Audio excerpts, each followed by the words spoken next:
The growing spread in 2014. Denise Stone died in April 2022.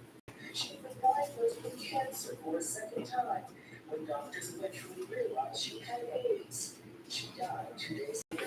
Fleetwood Brody was initially charged with reckless conduct related to HIV a year after his wife's death. Lennox Brody's family pushed for a murder charge after doing their own investigating to try to prove Fleetwood Brody knew he had HIV before meeting his wife.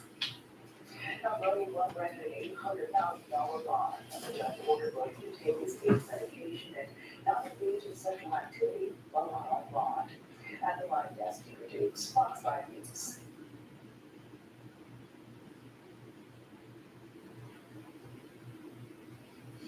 Hyper.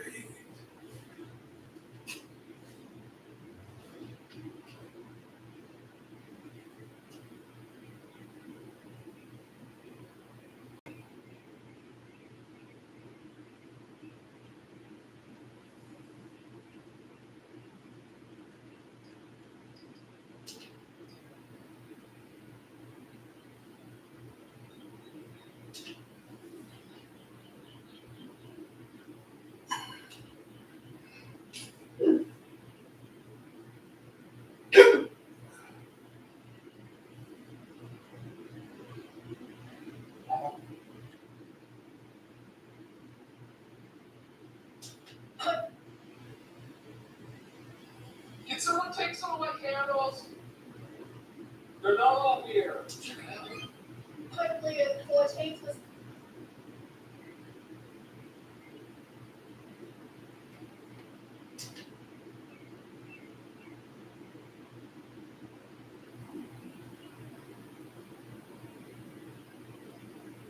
London's oldest manufacturer. So, Ty, Capital.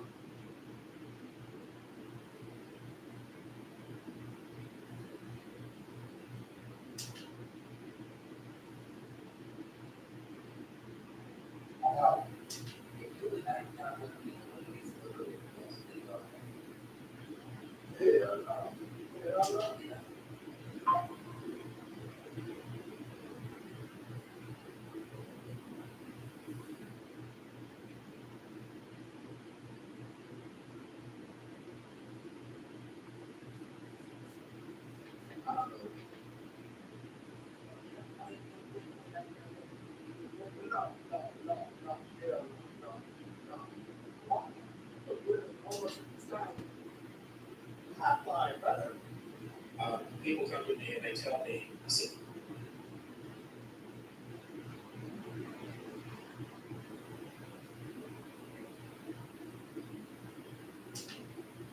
a consistent pattern that you'll see. What I'm seeing is there's obviously a lot of violence involved, a lot of threats involved. Some of these counts, specifically trans.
The future trade is here.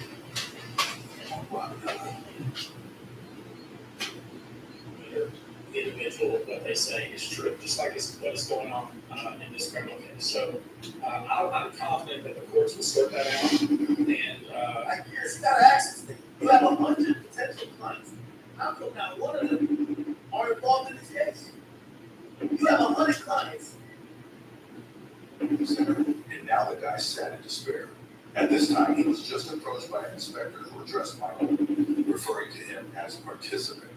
The man told him not to come to the Hunter Training Center anymore because there was nothing for him to do here. Of course, Michael couldn't just accept it and ask why he was being kicked out. The inspector replied that he himself knows that a couple of months is enough for a normal, awakened person. That's good enough for Hunter training, except he's been here for 7 years. Michael stared at him, not understanding why he suddenly decided to tell him now. And the man went on to say that he didn't have a gram of talent in him, and in general he could be considered trash. And if they let him stay here, the image of their center will also suffer for lack of good staff. But deep down, he felt sorry for the guy, because he'd always seen him practicing hard every morning. Except on the other hand, in those 7 years of training, his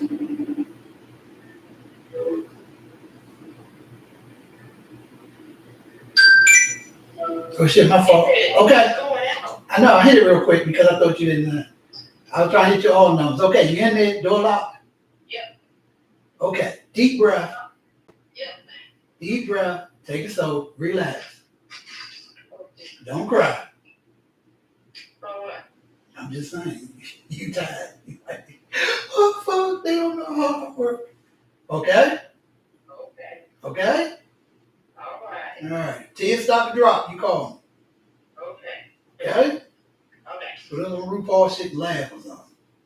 Okay. Okay. And she admitted in a following interview, I may have misremembered some shit.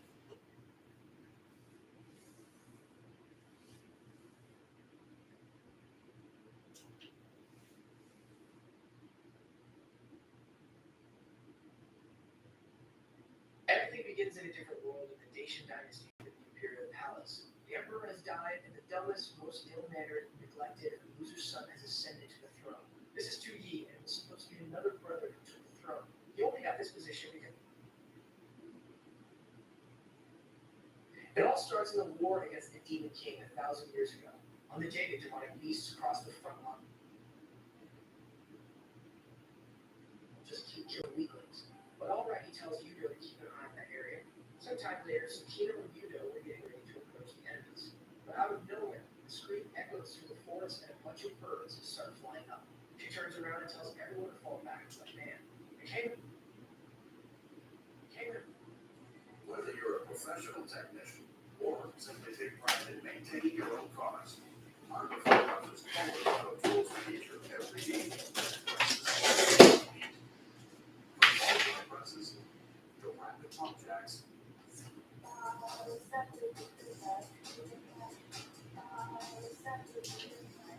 man comes flying in, drags everyone, destroys the wall, and leaves a train track path on the ground.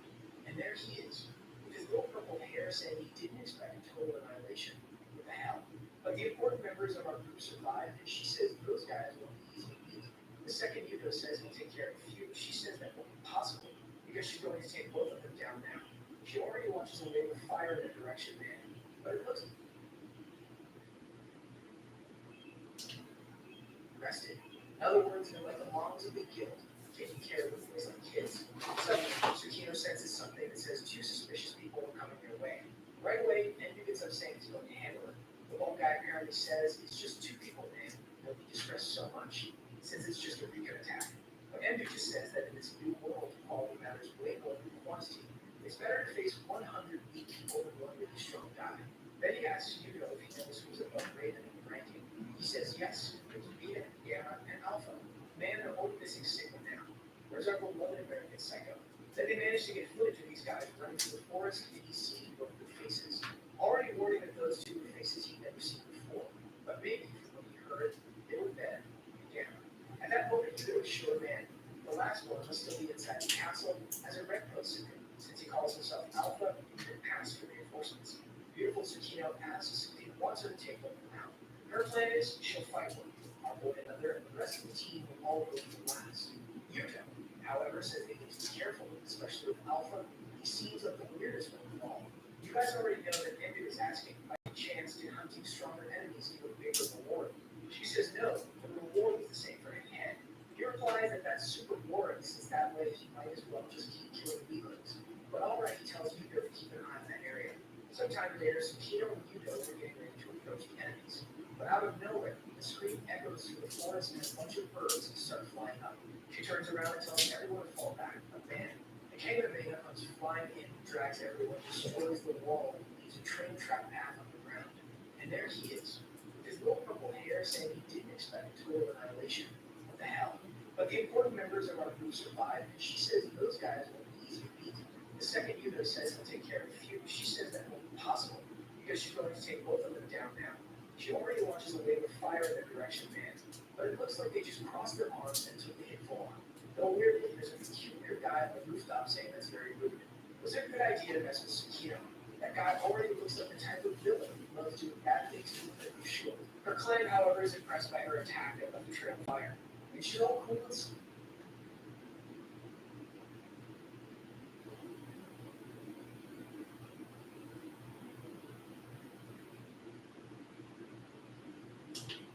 Our boy just says this is tedious. The ground explodes, but he's already up in the sky. And now man is he summoning a little dragon.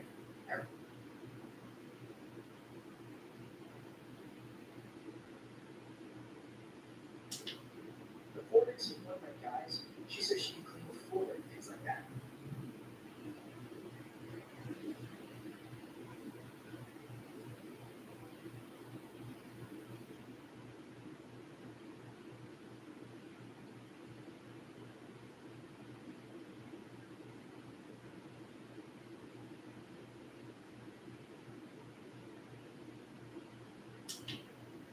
The guild is a one-of mercenary group who think together.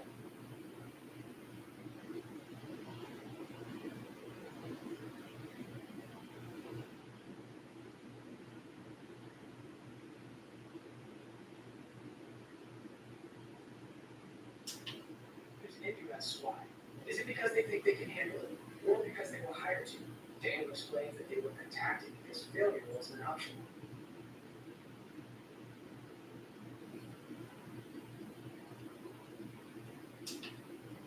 2%. Watching her attack, Andrew comments that the only issue is that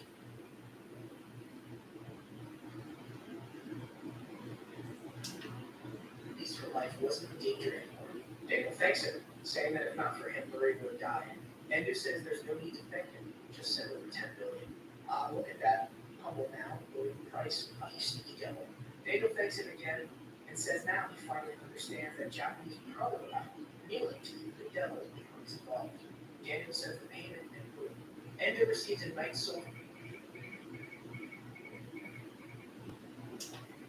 Predict every single attack. That's more than a game mechanic. It's a technique trained over many years. In that moment, Daniel starts wondering, someone with that much time to train could only be one person. Obviously, the last of the Transcendentals. She says she has no idea, but he's at least a player who can go head-to-head with that person. Just then, our boy lands another hit, and the Guardian's barrier hits 0%. In the impenetrable darkness of the mysterious forest, under the cover of night, several black shadows glided forward, unnoticed by the human eye. Their steps were confident, almost weightless, barely touching the branches of centuries old trees. It was difficult, almost impossible, to understand what kind of uninvited guests or visitors were filling the space around. Suddenly, a small clearing, hidden in the thickest part of the forest, was illuminated by the soft light from the fire, and next to it lay a bundle with a small newborn creature. The guests froze in agonizing anticipation of something unpredictable. In an instant, their faces distorted into bloodthirsty grins, their hands pulled out a sharp knife, clearly not to help the newborn. There was no trace left of the agonizing wait. The intentions of the shadows were obvious. He began to move again. A second later, one of the visitors threw a sword at the small, defenseless creature. It's hard to say how evil and inhuman a man must be to do something like that. The knife hit the target, but surprisingly, there was no baby crying, although it should have been exactly the opposite. There was no baby in the bundle.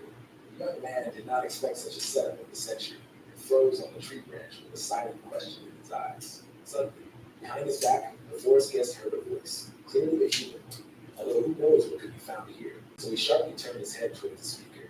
He didn't see anything interesting or strange. A couple of meters away from him, on a tree branch, stood an ordinary guy in a raincoat, but his gaze was not that of a cheerful teenager, but prickly, cold, as if he had killed at least 1,000 people. Not only was his look strange, but also his speech, because the men were trying to kill the child, not him. The guy claimed that they had attacked him, and now he could do the same without a twinge of conscience. The strangeness didn't end there, and the stranger broke off a tree branch for some reason. Did he really want to defeat his enemies with it? That's hilarious. His actions caused a wave of laughter and ridicule because he was going to shoot them with a branch, an ordinary branch from a tree, without even sharpening its end. He did it in vain, of course, because a second later one of them fell into eternal sleep. The ordinary branch turned into an unusual one. The forest guests could do nothing, and silently watched as their comrade fell down dead with a branch in his forehead. Fear, misunderstanding, and anger were reflected on the face of the recently smiling man. Now he no longer wanted to joke. They arrived, what to do. Uninvited guests did not know exactly. There was no point in running. Catch up, hiding was also not an option. To find this was already obvious. Fighting, probably. How? That was the question. And the reason for this behavior was also clear as day. It was unlikely that anyone had gotten into the habit of watching an ordinary tree branch turn into an energetic, magical arrow before their eyes. And the boy didn't even blink an eye. He just pulled the bowstring and fired. He didn't even consider that he could miss. He didn't miss. And then everything was painfully banal. Another uninvited guest falls dead to the ground. The last one understands that he took on this task in vain. Oh, in vain.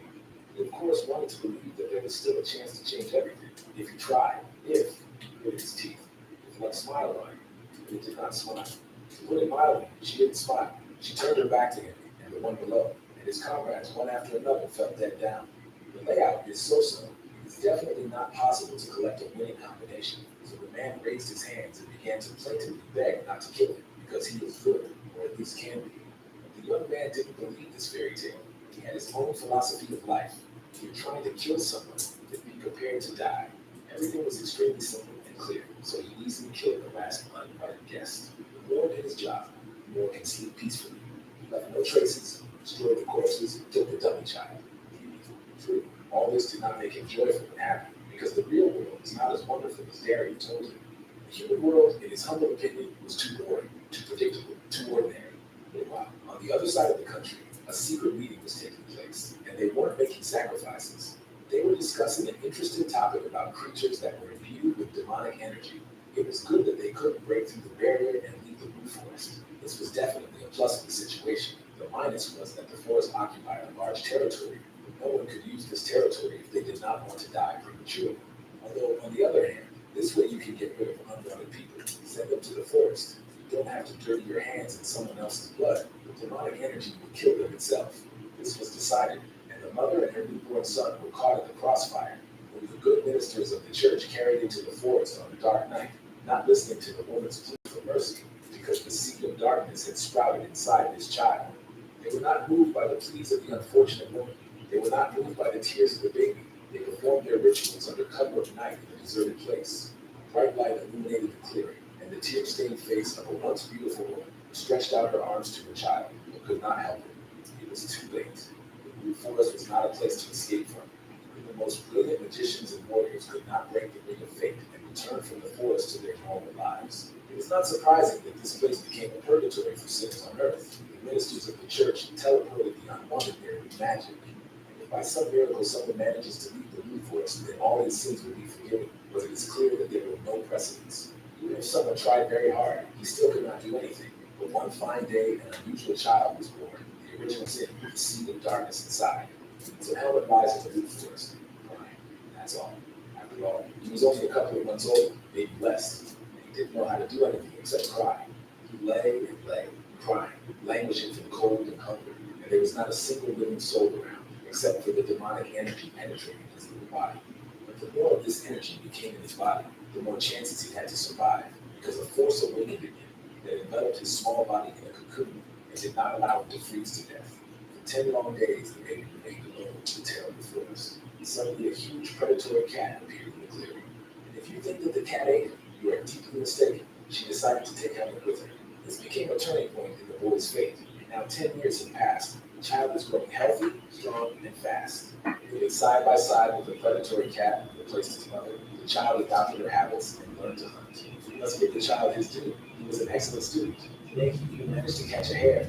Helga watched with a satisfied expression the progress of her keeping cub, who had already become one. Helga passed the exam for today. Although he only mastered hunting hares and rabbits, he still had a lot of time ahead of him.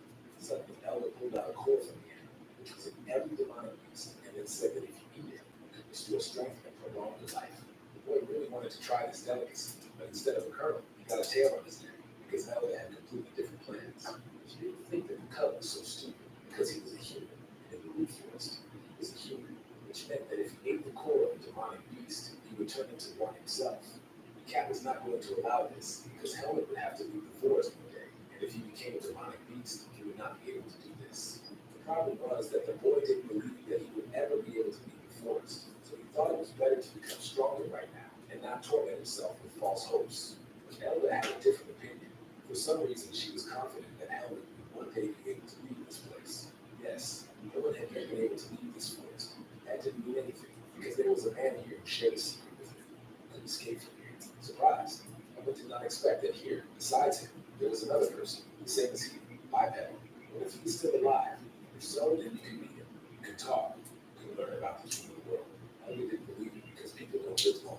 Yes, that man used to be very strong, but at their last meeting, he had aged greatly. He must be 90 years old, and the demonic energy squeezes and fetters all the forces inside a person. But the boy does not feel it, because of the seed of darkness inside.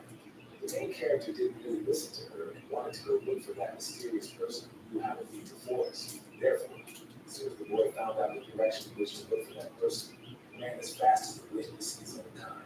And so, on the wings of midday and anticipation, the boy ran to the indicated place. And in the indicated place, instead of a man, there was a high wooden fence.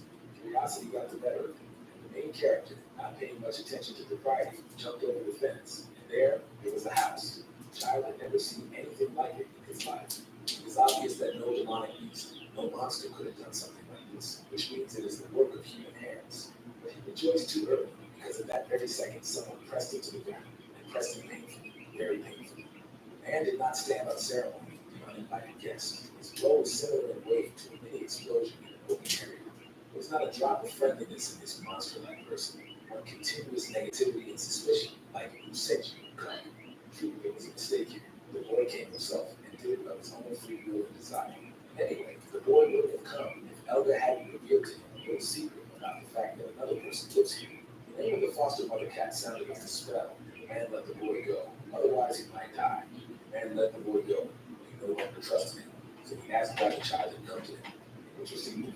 But the man didn't consider himself an actor in a popular TV series. He asked the child to look for another person just to watch. He doesn't need that.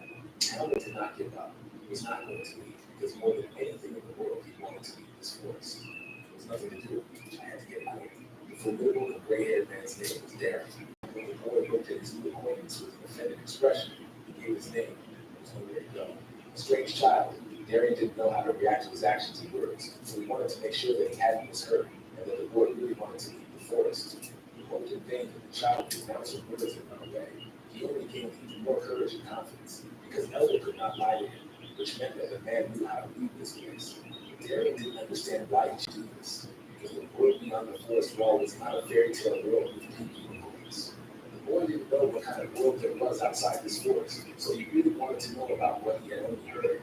Yes, people did not have sharp fangs and claws. They were not as fast and strong as demonic beasts, but they were no less dangerous, because deceit, betrayal, hatred, intrigue are the main weapons in the outside world. I wonder if the boy was born in the forest or transported here, and we confirmed the second option. This meant only one thing: deep in the boy's body, almost at the very heart, at the edge of his soul, a seed of darkness had sprouted. The man understood a lot more than that. The boy was spared and sent away. He was from a wealthy family at the very least, and a noble at the most. On the other hand, when you live in this forest, regalia and origin no longer matter much. You either live or die. One must realize that he is not like all the other people. That is why they sent him here, because they did not want any extra problems for themselves. If the guy decides to leave the forest, he will not be accepted in the outside world. He will be constantly bullied, insulted, and eventually he will die in a fight with another person. After hearing this, will this strange boy really still want to go out into the outside world? In vain did Darren hope to scare the main character, even though he was still a child, but his will was unshakable, as his gaze spoke eloquently. It was obvious to Darren that his plan to intimidate had failed, so he grabbed the boy under his arm and carried him toward the house. After all, the boy grew up in Elder in the forest and was little like a representative of people, so he had a lot to learn along the way. And on this difficult path, Darren was going to help the guy become he came for himself, the very best thing. When you absolutely, positively got to kill every motherfucker in the room, set no substitutes. AK-47, the very best there is. When you absolutely, positively got to kill every motherfucker in the room, set no substitutes. AK-47, the very. The main thing was to do everything the man told him, and then as luck would have it. But as soon as they were inside the house, the child's torment began. He did not understand why he had to sweep the floor and all this in general, since previously there was no one to teach him the basics of arranging a household. Cleaning was just the beginning, and Darian made the boy a bed on which he would never sleep. It was so comfortable that the child, who was not used to something like this, wanted to lie down longer and rest a little. As expected, man did not appreciate such an idea and ordered the boy to get up immediately, because they still had a lot of things to do today. As soon as Helmet stood up, his torment continued. It was time to put on normal, extremely uncomfortable clothes for him, carrying them was strictly forbidden, since there were no others. So they left the house and went about their business. The demonic beasts, everything was fine here. But for humans, things were much more complicated. So Darian was going to show the child what he could eat and what he couldn't. The main science was to make something edible from something inedible. To do this, you need to learn to think. So each vegetable had a core, which meant that the vegetable itself was contaminated with demonic energy. But in this forest, there was something that this very energy could not influence. And this magical substance was water. It was with its help that one could cleanse root vegetables from demonic energy if they were washed well in the stream. For the boy, this was a small miracle, since the root vegetable, after being washed in water, was not only clean, but also edible, and in addition, also tasty. The training did not end there. The third stage was no less strange than the second, cleaning. The man forced the child to bring water home. One perceived this not as a science of human life, but as a perverted punishment or mockery. At that moment, they jumped out of nowhere and scared the boy so much that he spilled the water. It was strange for the cat to see Helen so obedient, because he practically never listened to her and did as he wanted. The child's behavior was understandable, because the man promised to make him stronger so that he could leave the forest. Besides, no matter how you look at it, he wasn't a demonic beast, so he needed to live among his own kind. Helga didn't deny that she had said this herself. Did the boy really think that the outside world would be better than here? Helga didn't know what would be better. He couldn't help but try to change his fate, so he was going to study hard. He did not see that his words broke the big and warm heart of the wild cat, that would yet become a beloved kitten, even though he was a human. But no matter how much pain she felt now, Helga decided to let him do as his heart dictated, and left. Meanwhile, Darian continued to train the boy, strengthening his body and endurance was next in line. Helga was very tired, angry, but did not give up, as he did not plan to stay in this forest forever. Interestingly, the boy held up very well, and it wasn't just the seed of darkness. There was something elusive about him that was worth the time spent learning. It was impossible to train all day long, so at sunset they sat down to eat by the fire. It was unusual for the boy to eat with a spoon. Once he tried the dish, the spoon did not stop him from gobbling up the deliciousness with both cheeks. The ordinary soup seemed like food for the gods to him, which caused the stern man to smile slightly. Darian himself was in no hurry to eat. Instead, he gathered his hair into a low ponytail and was going to show the boy something interesting. Since Helga had neither fangs nor teeth, and he had to be able to defend himself, they would begin fencing lessons from tomorrow. And then that very day came. Darian demonstrated to the boy his skills, which were similar to an exquisite sword dance, not a deadly weapon. Suddenly, the atmosphere changed dramatically. The movements became more abrupt and jerky, and then there was a blow of extraordinary precision and force. If you think that this was the end, then you are mistaken, because lightning suddenly flashed out of nowhere, although there was not a single cloud in the sky. There was lightning, although no, it was not lightning, but Darian's sword sparkled like lightning, making its master invincible. And then another small miracle happened. The hard and indestructible stone began to crack after being struck by a sword. A second, 2, 3, and the huge stone shattered into thousands of pieces before the eyes of the boy, who could not believe that an ordinary person was capable of such a thing. A deathly silence hung over the clearing near the house. Only from time to time it was broken by the beating of the boy's heart. Darian did all this for a reason. The boy had to understand how people were able to survive in this treacherous forest. The realization never came to Helga. He could not understand what he had witnessed, how this could be possible, what it was at all. It was the force, the source of energy for humans, similar to the demonic energy that fuels monsters. Yes, the seed of darkness was growing inside the boy. There was also power in it, although it was a little different from the power of other people.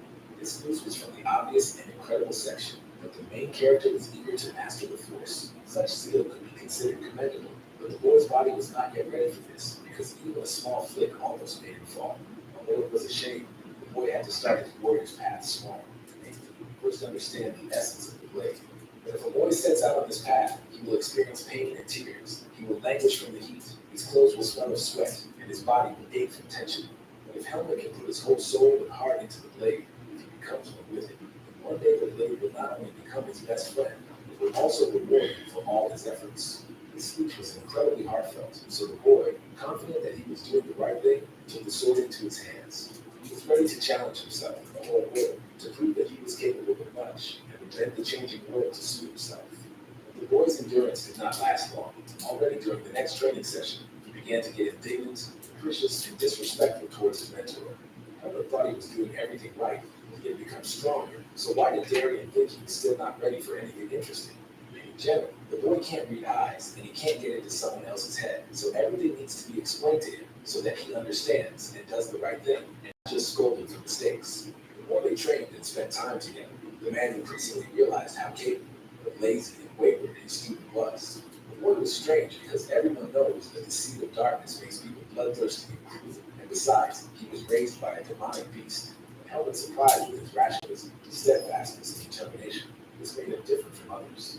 If so, then he would definitely be able to succeed. So Darian decided to clearly show him what he wanted to achieve from him now. 2, not the strongest blows were enough to show how weak the guy still was, and that he still had a lot to learn. It was important to the man that the boy understood the difference. He thought only about the pain and nothing else. Apparently, Helmut really wanted to go without dinner today, and perhaps without breakfast. It worked. The boy tried to stop the teacher, saying that he seemed to understand everything. The point was that the blows were of different strengths in different places and delivered at different speeds. Although perhaps this was not the case, because if you think about it, the teacher's movements were the same. That was the point.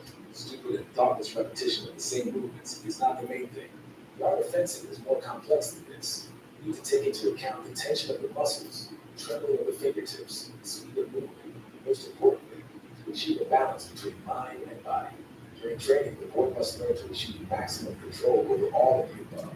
Only when Helmut puts a part of his soul and heart into every move will he be able to fully comprehend everything and be ready to move on.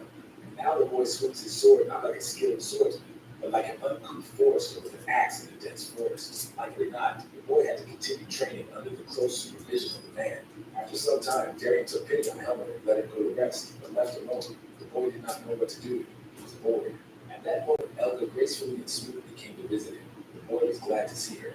The cat couldn't take her eyes off the boy.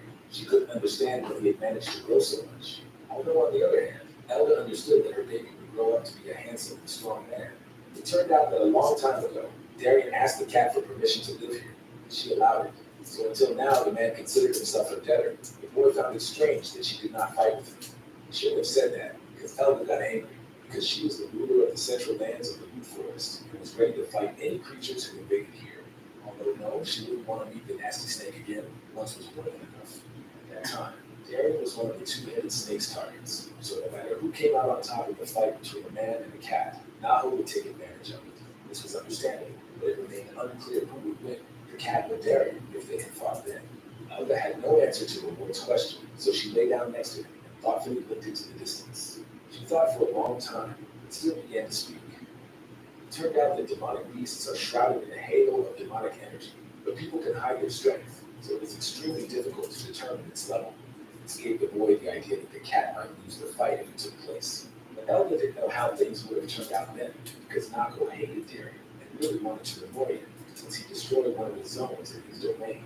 Until today, Helmut had never heard of this, so he was curious about what kind of disgusting areas Nako had. There was nothing to do, and Elga allowed the boy to saddle her, ran in the direction of the lands of the snake. The picture that opened before Helmut's eyes was terrible. There was a settlement below. People were mocking each other. This place was called the Slave Farm. This was not what the boy expected to see. It was beyond his childish understanding of how people could treat their own kind in such a way. Many men were very tired. Their legs could no longer support them. The overseer with the whip did not care much. That is how people turned into monsters. The blows of the whip began to fall on the young man's head like snow during the snowfall. He could not get up, even though the executioner demanded that he do so. Helmut did not understand the human laws of the jungle. It was strange to watch how someone was beating a man, not paying attention to his suffering. For some reason, the boy couldn't bring himself to call the executioner a man even in his mind. He was anyone but him. At the same time, The biped switched his attention to the girls. They walked in orderly rows in the direction of one of the houses. They could not be called happy. They looked in the opinion of the main character, strange. After all, up until that moment, he had never seen girls, so he understood that they were very different from him, but he didn't understand why. But the worst news was that they had not just entered the huts for no reason. They were soon destined to become dinner for the servants. Naho generally didn't like men and preferred women, since their meat was much more tender, they had much less muscles. There was just one small problem. If they were eaten right now, there would be almost no meat on the bones. So first they would be fattened up, and then Naho would feast on them. This is where the women's suffering ends, but men are much less fortunate, since they work on the farm their entire lives until they leave this mortal world as slaves, and the treatment they receive is not the best. This is how these scary places function. Besides, Naho protects such farms from monster attacks, and men supply him with women that is free. But it is not only the snake that leads all this bedlam, but among the people there is a leader, Sir Eruko, who keeps order. They feared him no less than Naho himself, because much depended on him. So the overseers fawned before him, reporting that they had collected all the victims from the demonic beast. Suddenly, Eruko turned his attention to the girl with green hair. She was less fortunate than the others. It would be better if Naho ate her than become a toy of this old man. This was exactly what she was destined for. No one dared to object to the man. Everyone remained silent, heads bowed, while he dragged the unfortunate girl to his lair. This was not surprising, since Eruko was a magician. Not just a magician, but someone who could find people in the forest. When he found them, he dragged them to the farms. The main character could also become one of his victims. The boy understood everything. But no, he could not understand the subhuman. He treated others like trash under his feet, without experiencing pangs of conscience. He didn't want to think about it. Besides, Elga raised him and didn't give him to his relatives, who were worse than the noble demonic beast. The boy didn't know why she did it. The cat didn't know how to answer the question of practically her kitten, because she didn't want to reveal her true feelings. So she told a half-truth, saying that she didn't want to multiply the army of the serpent's slaves. On the one hand, it sounded a little plausible, but on the other, it sounded too much like Elga. On this note, Elga wanted to finish the introductory tour into the world of other people in the forest. And something went definitely wrong. A smell, a pungent, unpleasant, familiar smell of danger and dark forces reached the cat's nose.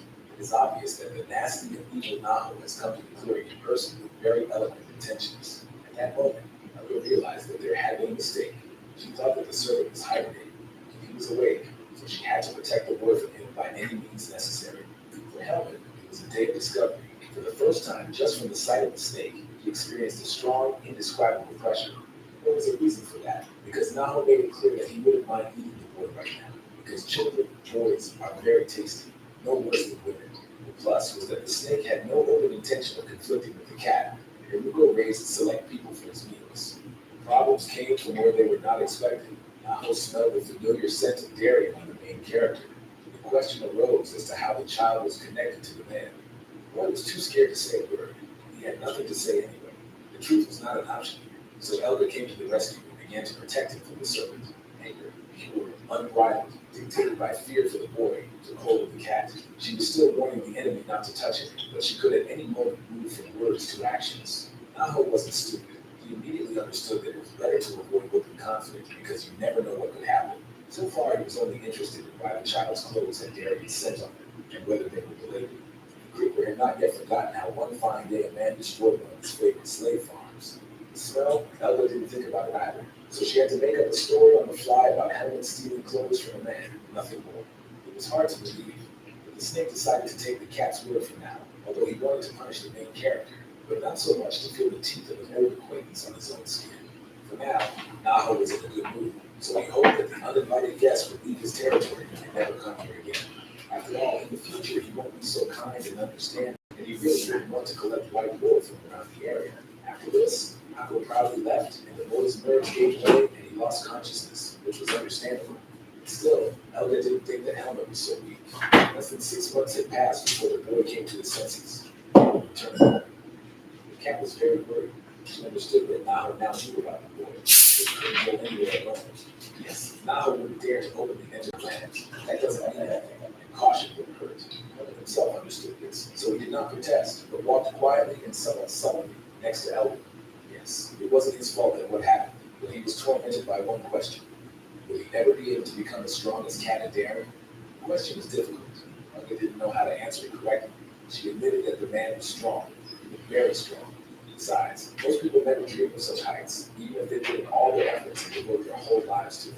But even if this was so, Elga believed in the boy because everything depended only on him, on his determination and strength of spirit.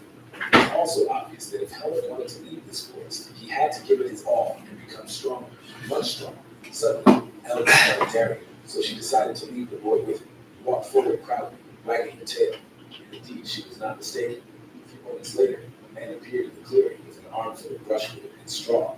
Daring did not focus his attention on the boy's adventures and suggested going into the house to rest, since night was approaching. It was a great idea, but at some point the boy felt that Elga was looking at him. The cat was giving him a silent promise to always be invisibly close and protect him from adversity.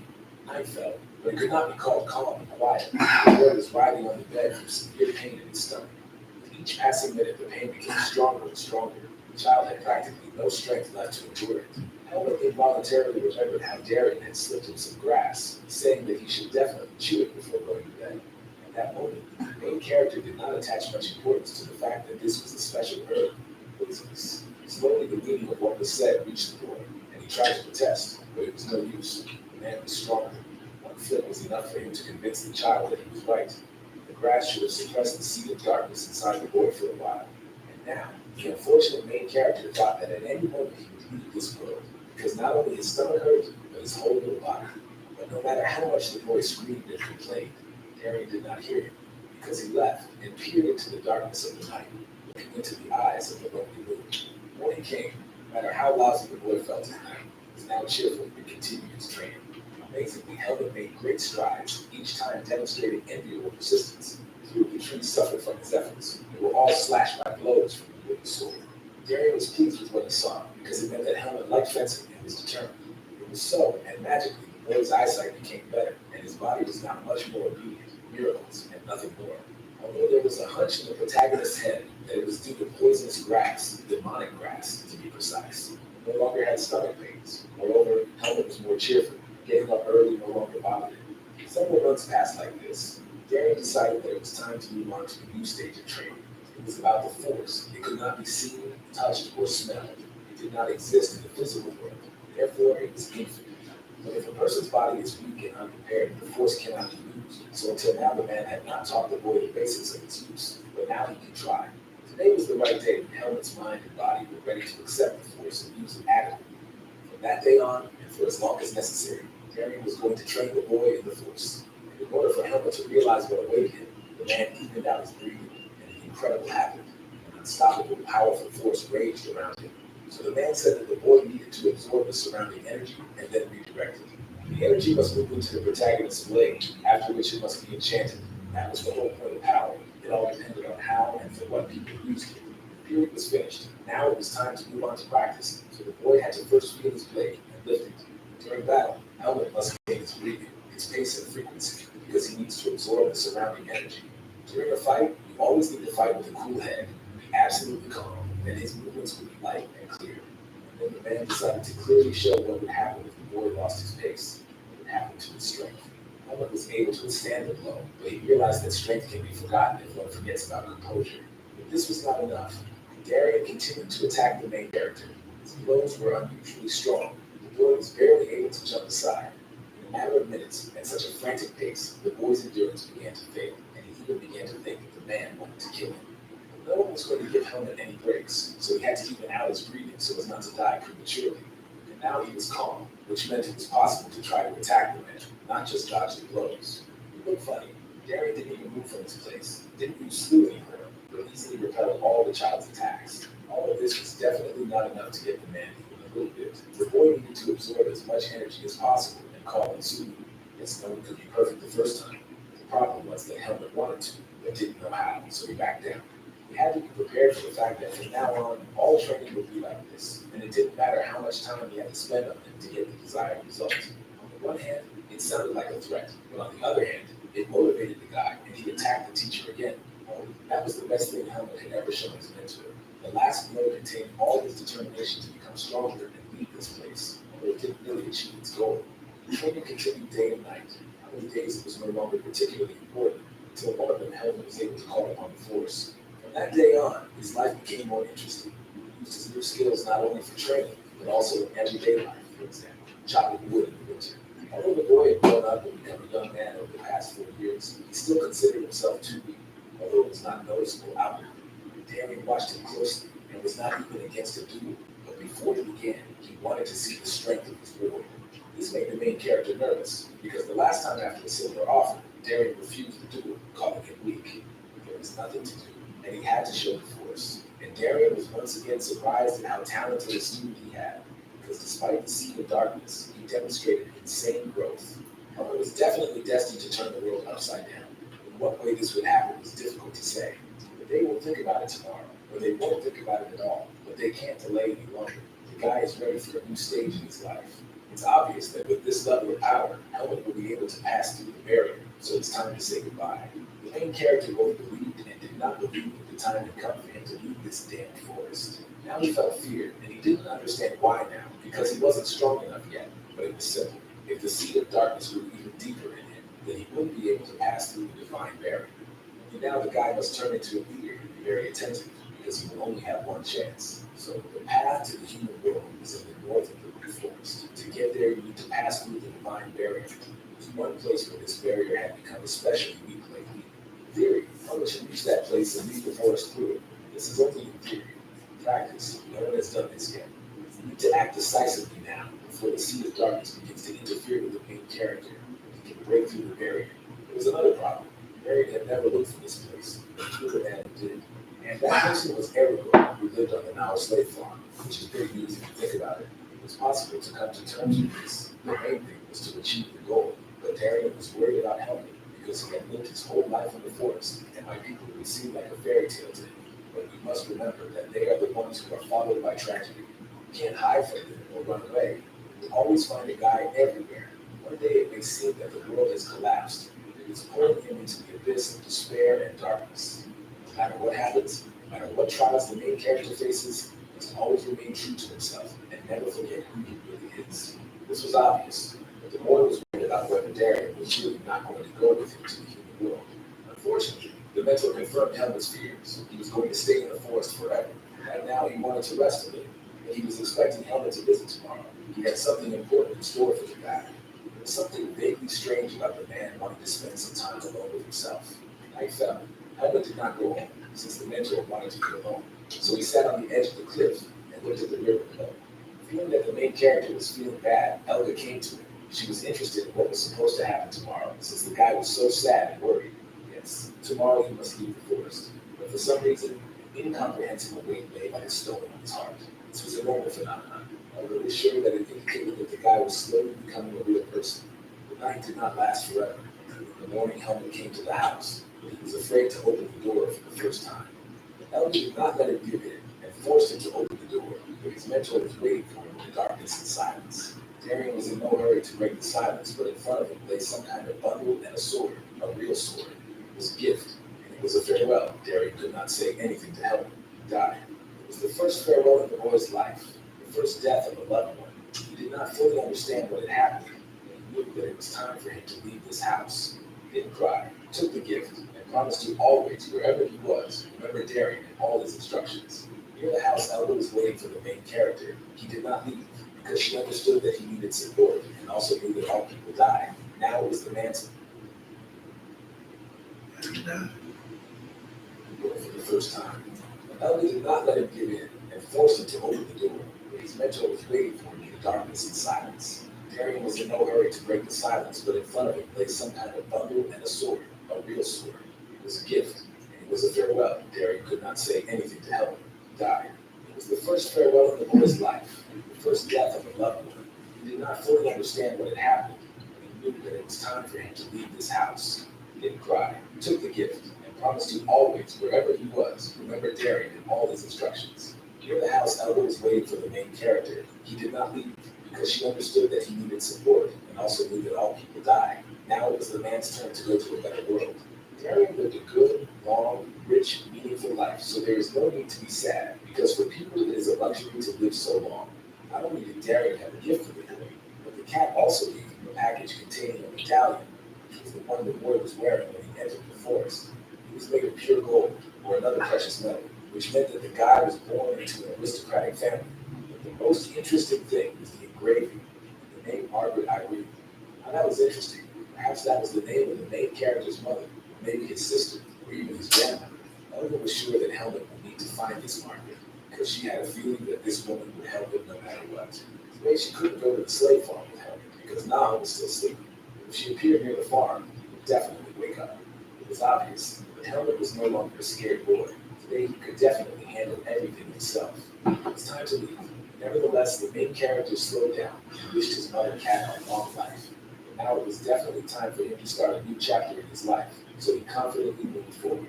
The boy walked and thought about how many weak and not very talented wizards turned to dark magic for help, which made them much stronger than they were. Among the magicians, there were those who were ready to almost sell their souls to the devil and commit the most unthinkable acts and crimes. They abused other people, tortured them, and then sacrificed them to the dark forces just to become stronger.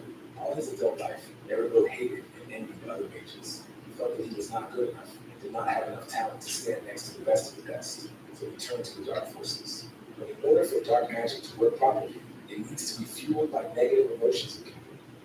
It's good that the slave trade flourished in the human world, so there were no problems with materials for sacrifices. Surprisingly, the suffering and horror that the magician received from his victims made him more powerful and evil. He did not feel guilty and continued to mock ordinary people for a long time. One day, good wizards revealed his crimes and made them public to the world. Obviously, no one was going to leave the matter to his own devices, so Erigo was captured and brought to trial. The choice was between execution and exile. It is clear that the magician did not want to die, so he agreed to spend the rest of his life in the Root Forest. When the wizard got into the cursed forest, he realized that he had made a mistake. Nevertheless, after a short search, he found there a temple of a two-headed snake. He begged the monster to take patronage over him in exchange for human sacrifices. And in this world, the magician used his powers to gather the exiled people and persuade them to his side. Thus the slave farm was formed, and Garuda became the head of it. Yes, the true master of these lands was Nahum. He never interfered in the affairs of man. As long as the victims continued to come, everything else was unimportant to him. Oddly enough, this was the starting point for the revival of the magician's hidden ambitions. Now he again wanted to regain his former greatness. However, every winter was a terrible ordeal for the man, as Nahum would hibernate and other demonic beasts would attack the farm, killing the snake's precious food. But even in such difficult times, despite all his fears, Ugo got real pleasure from watching other people suffer. But now he needed to think not about the snake, but about other demonic beasts, and about the man who had stuck the tip of a sword to his neck. The main character was not particularly concerned about the man's experiences at the moment, because he needed an answer to the question of how to get out of the forest. So it was better for the magician to cooperate with him if he wanted to stay alive. Ugo was in no hurry to share his secrets, and tried to change the subject, saying that he knew that Darian had a student, but he didn't know that this student was such an impudent boy. But the main character wasn't going to fall for this trick. He wanted answers, and nothing more from this man. The magician did not fully understand the complexity of the situation until the moment when the main character pressed the point of the sword on his neck. But even in such a situation, the man tried to scare the young man by saying that if he died, Nahum would immediately wake up from hibernation. This did not frighten the guy, because in this case, the magician would still die. The man scared the boy, but the main character was not going to be timid, because Nahum does not know how to resurrect the dead, and Ugo would die, and nothing else would matter. Therefore, it would be better for a man to accept his fate and tell everything to the young man in a good way, because he can find out everything in a bad way. Ugo began to bargain, but it did not have the desired effect, because Helmut knew very well that magicians have a bad habit of writing everything down. So if he searched the magician's house thoroughly, he would find what he needed. At that moment, it became clear that the boy was die-hard, so the man had no choice but to agree. It was, of course, unpleasant for the magician to realize that some child had outplayed him, nothing he could do, and he led him to the dungeon where the records were kept. To brighten up the slightly oppressive atmosphere, the magician decided to tell the boy some information. The method he found was pure theory. No one had the courage to check it, and all the boy's efforts would sink into oblivion. If anyone could cope with this impossible task, it was Darian. But since the guy was a Mosleyan, Ugo concluded that the man was not going to leave the forest. The patient would happen, and asked him to die, which could not continue because they had met his place, rather the opposite. And the man's decision to the moment and control from the chef. There's no hurry to handle the facility to make care of it. Moreover, he offered Helmut to speak. His beginning was extremely uninteresting, because all he needed was to get the training over, which he considered his good. And he didn't understand this. Like all the people who wanted to verify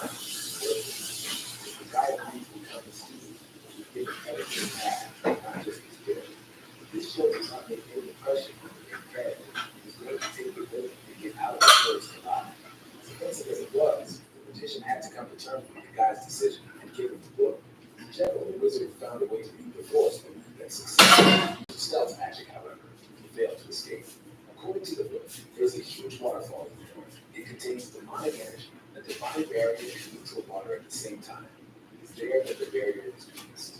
However, even if this is so, it does not change the fact that the barrier is divine magic of the highest order. It will incinerate any creature even slightly imbued with it.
Elon Musk become president?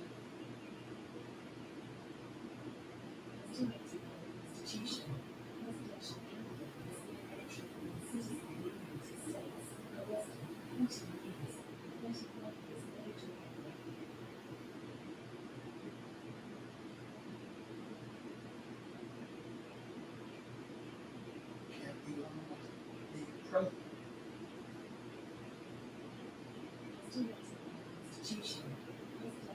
Yes or no?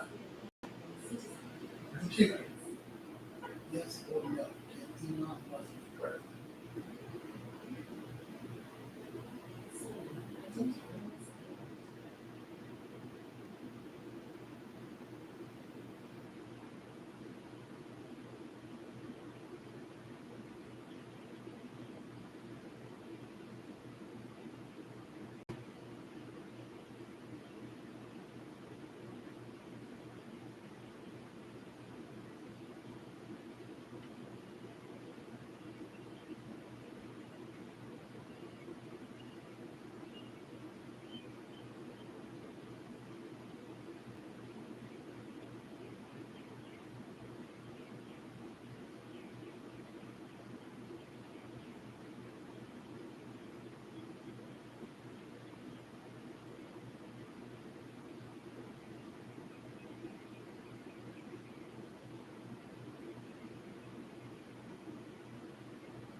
security cameras, alert all employees, and information from the NBA helped them track down the suspect. He reportedly came back to the mall driving the same work van 4 days after the BB Top incident.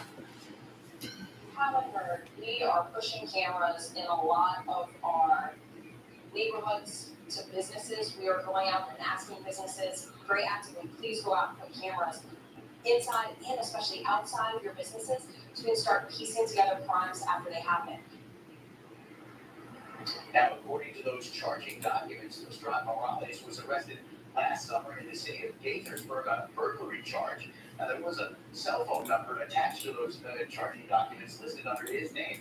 I called that this afternoon. Again, he's already been bonded out of jail. The man who answered said he had no comment. Guys. A guilty verdict in a deadly double shooting in Richland County. Christopher Jenkins found guilty of 2 counts of felony murder in the shooting that killed 23-year-old Xavier Matthews. It happened nearly 2 years ago as part of an attempted robbery at a Super 8 motel in Camp Springs. Another person was also shot and injured. The county state's attorney said Jenkins could face life sentences. A second man, Kemonte Gay, is also charged with crime. Meantime, a man was charged in a hit and run that injured 2 teenagers. Fauquier County authorities say 71-year-old Thomas Dawson crashed into the 2 teens on Catlin Road near Milton on Saturday. A helicopter flew them to a hospital, treating them with non-life-threatening injuries. Dawson now facing 2 counts of felony hit and run and is being held without bond. All right, so Jim, take a look at this video. That is a fire that was set inside of a Walmart. The store's back open tonight. The shoppers had to evacuate on a busy shopping day over the weekend. Tisha was in Winchester with the Fox 5 exclusive video. Hi there, we're going to see that exclusive video in just a few moments, but first, this Walmart looks something out of Walmart, surrounded by surveillance cameras. Those should be very helpful in terms of this investigation. The area where this fire was set right now surrounded and sectioned off in white plastic. A spokesperson for the Winchester Police Department telling us that based on early investigations, it appears a juvenile intentionally set this fire inside the store. So what's to cause a fire? Someone did this. Winchester resident Sebastian McCarty sharing an incredible video with Fox 5. He was there on Saturday when a young person apparently set fire to clothing in the women's department of the Walmart here in Winchester on South Pleasant Valley Road.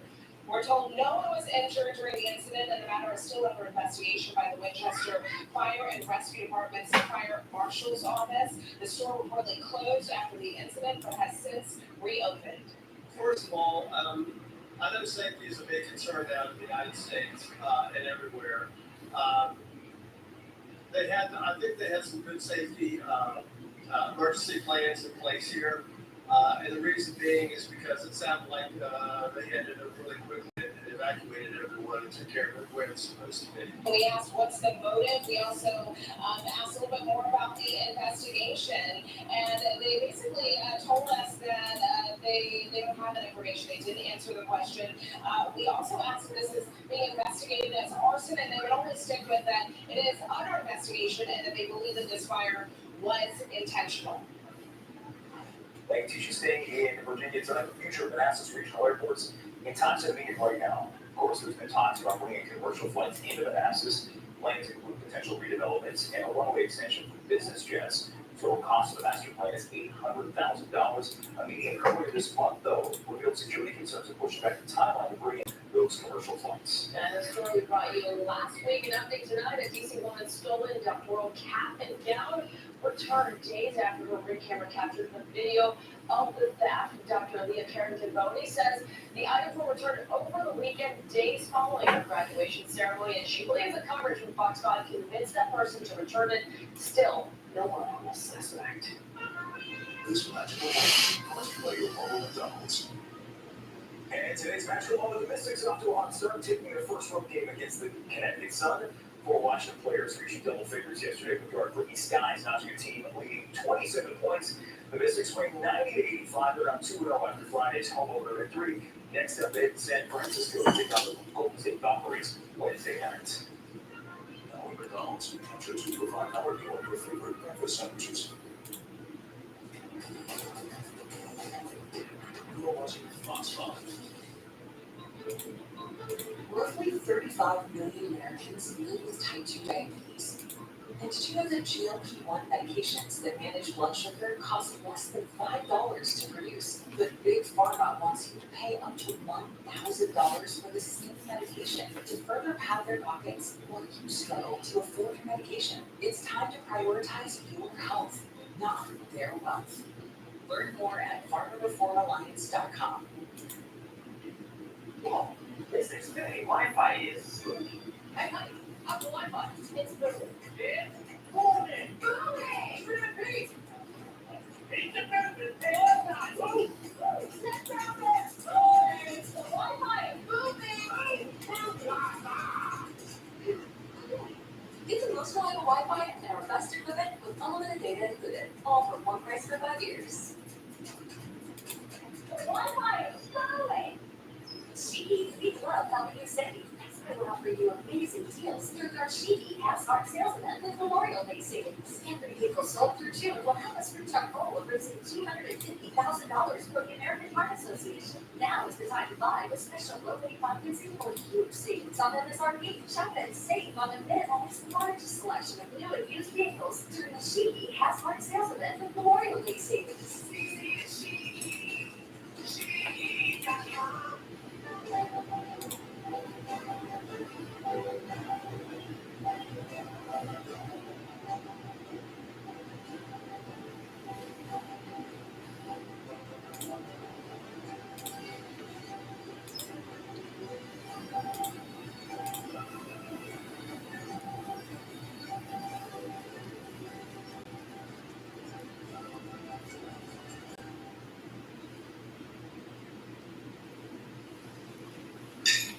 Hey, what your mom do today?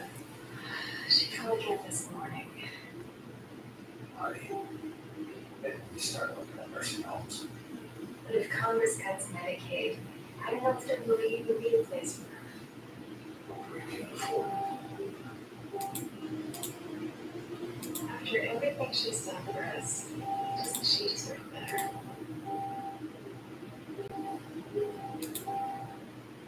As a member of the Federal Credit Union, Nick feels financially at ease, which means he can worry about other things, like crossing this river. One of his feet get wet. He bring extra socks. Are there salmon in the river? Are salmon aggressive? Nick has a lot of things to worry about. But as a member of Navy Federal, his finances aren't one of them. Become a member today. Navy Federal Credit Union. Our members are the mission. A month later, bombs were likely killed in an Israeli airstrike on a Gaza hospital. Sinwar is the brother of the leader responsible for the October 7th attack. Israel says it has stepped up its offensive in an effort to pressure Hamas to release the remaining hostages. Hamas has said it will only release them if Israel pulls out of Gaza and agrees to a lasting ceasefire agreement. And that comes as the United Kingdom, Canada, and France threatening concrete actions, including sanctions against Israel over its military offensive in Gaza. It's also comes after Israel sent 8 trucks entering Gaza this weekend after a 3-month stoppage due to Israel's blockade. 5 trucks carrying baby food and other aid entered the territory of 2 million Palestinians. Meanwhile, federal judge ruling the Trump administration and Doge's takeover of the U.S. Institute of Peace is illegal. The federal agency is formed by Congress and doesn't operate within the executive branch. This comes as the World Health Organization slams USAID cuts and says it's making adjustments to account for missing funding. Many ministers have told me that sudden and steep cuts to bilateral aid are causing severe disruption in their countries and impairing the health of millions of people. In at least 70 countries, patients are missing out on treatments. Health facilities have closed, health workers have lost their jobs, and people face increased out-of-pocket health spending. Member countries are expected to raise their annual dues by 20%. And Vice President J.D. Vance of the Vatican today to meet Pope Leo XIV for the first time. The Vice President led the U.S. delegation to the formal Mass opening, including Secretary of State Marco Rubio. This comes ahead of the U.S.-led push for ceasefire negotiations in Russia's war in Ukraine. Our Denver Ravens still had a line report out of New Orleans as the manhunt for a group of inmates who escaped intensifies. And coming up at 6, Maryland's governor vetoes a study on reparations. We'll tell you why. First, here's Caitlin. perfect spring day out there. Hopefully everyone got to enjoy it. Temperature is still very comfortable in the 70s, but tracking rain already for this week. I'll have the details on what's to come. See your 7-day forecast ahead. That's me in the corner. That's me in the spot. AK-47, the very best there is. When you absolutely, positively got to kill every motherfucker in the room, except no substitutes. AK-47, the very best there is. When you absolutely, positively got to kill every motherfucker in the room, except no substitutes. AK-47, the very best there is.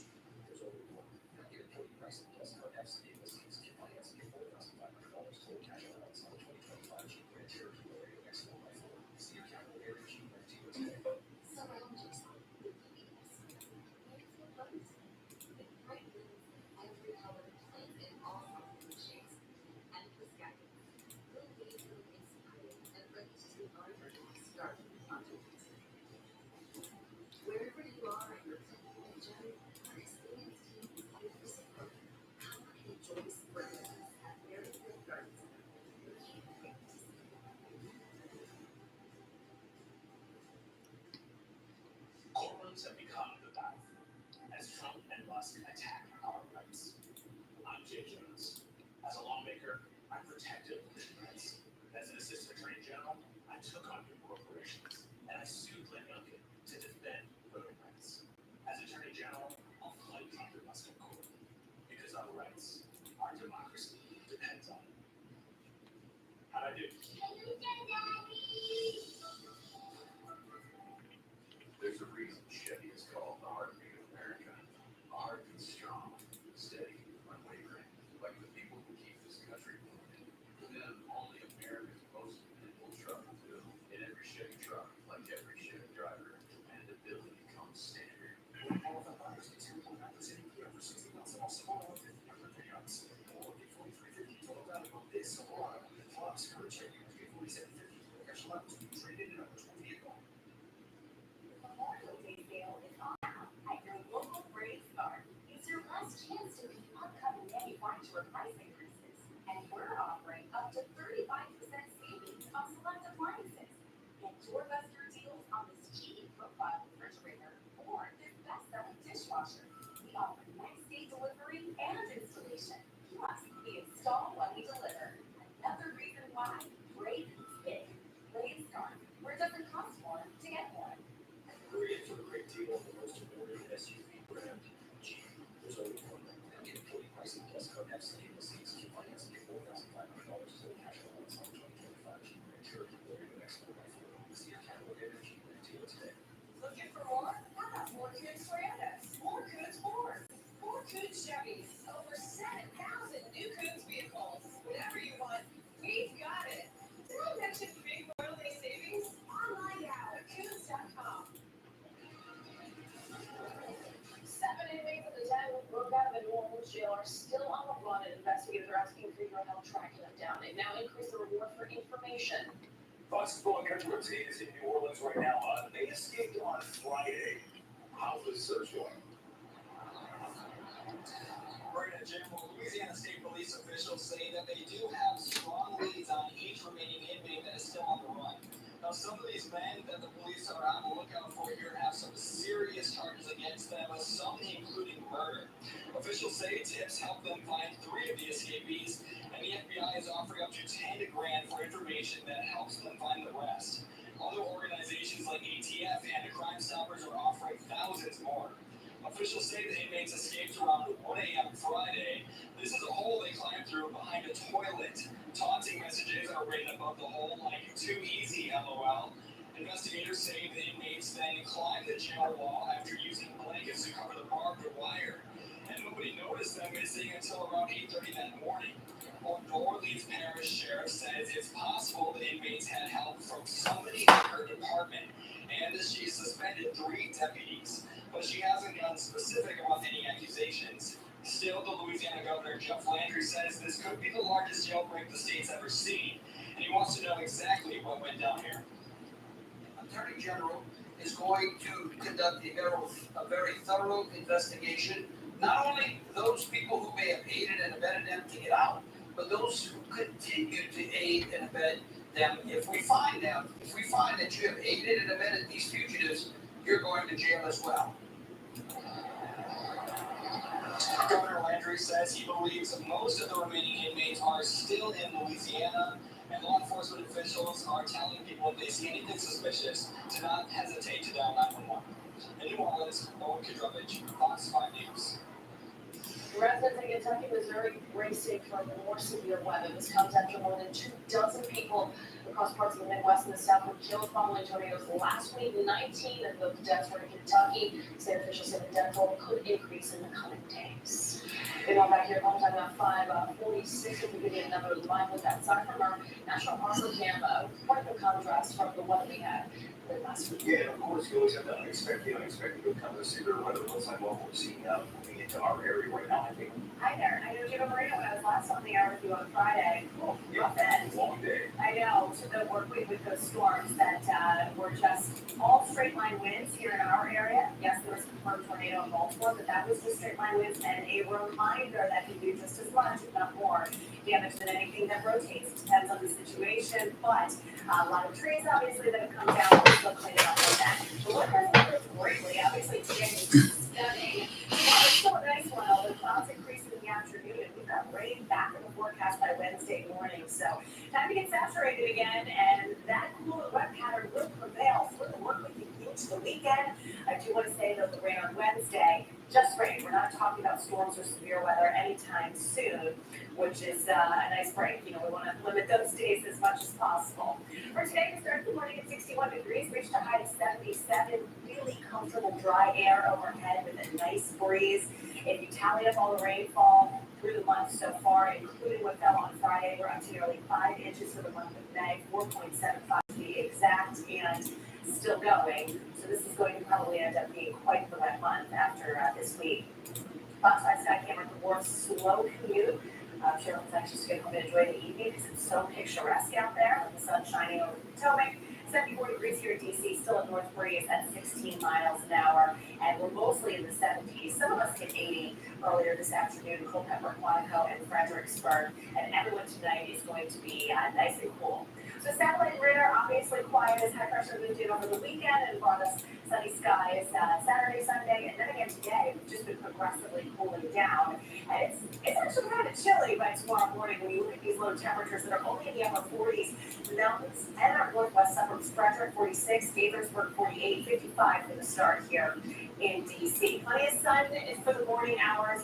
Really a nice looking day. It's just we'll see those clouds quickly race in out ahead of our next frontal system by late in the afternoon. In the evening, temperatures will be maybe just a touch cooler tomorrow compared to today with that high of 73. Much cooler on Wednesday thanks to the rain that's moving in. This is going to kind of feel much more like late March, wet sort of day on Wednesday. These temperatures will remain very cool. Here's the rain that pushes in overnight. So by 5:30 a.m. Wednesday, the commute has just started, but rain is already underway. And this will continue straight through the drive-in. As you can see, we're pretty soaked. So count on that one being very slow. Midday rain, but more rain is likely as we get into Wednesday evening. So both commutes could be wet and have some slow issues. But then even into Wednesday night, showers continue to circle overhead. Look at midday on Thursday. We've still got showers. So low pressure will kind of sit and pivot over us for several days, which will keep clouds, showers in the forecast, and therefore pull down a lot of cool air. So that extended, really picking up on the below normal temperatures for the rest of this week, but that will go into the weekend and beyond, even into next week. May has also been such a warm month. Most spring was really warm. So interesting that we're kind of flipping the pattern a bit and seeing some below normal temperatures for the holiday weekend. Yes, the holiday weekend is upon us, which I still can't believe. Memorial Day a week away. You can see the worst of the race Wednesday this week. Some showers Thursday, and then Friday and Saturday we're certainly improving. We can't rule out a shower. It's very cool with highs in the 60s. We're not really talking pool and ocean weather just quite yet. A little bit milder Sunday and Monday. It's really nice for any outdoor plans. Just ideal, I think, the second half of our Memorial Day weekend. Jim, back over to you. President Trump hosting his Kennedy Center board at the White House tonight as he seeks to revamp the Arts and Culture Center. meeting comes after the president fired the board's previous members and announced he would serve as chair. Meantime, facing potential layoffs, Kennedy Center staffers say they're ready to unionize the 10 Spanish departments with employees planning to vote on argument for collective bargaining rights. Board Sale provides a structure to defend their interests and as well as preserve their creative autonomy. DC's World Pride Festival officially underway. There are several events planned for the next few weeks. Jennifer Lopez will headline next month's music festival. The parade will be June 7th. On the sport today for two local girls flag football teams. KIPP DC College Prep and KIPP DC Legacy College Prep taking their teams and skills to be able to compete in an important semifinal game that could be their path to a championship. We're over there with all the excitement. Hey, Gwen. And I want to tell you, there's a lot of excitement. People have been cheering these girls on the field. Look behind me. They have been working really hard here at Golden Field. It has just been an exciting day for them, and there's so much more excitement to come. Now, with me now is Tiara Reeves, and you are the coach for the team.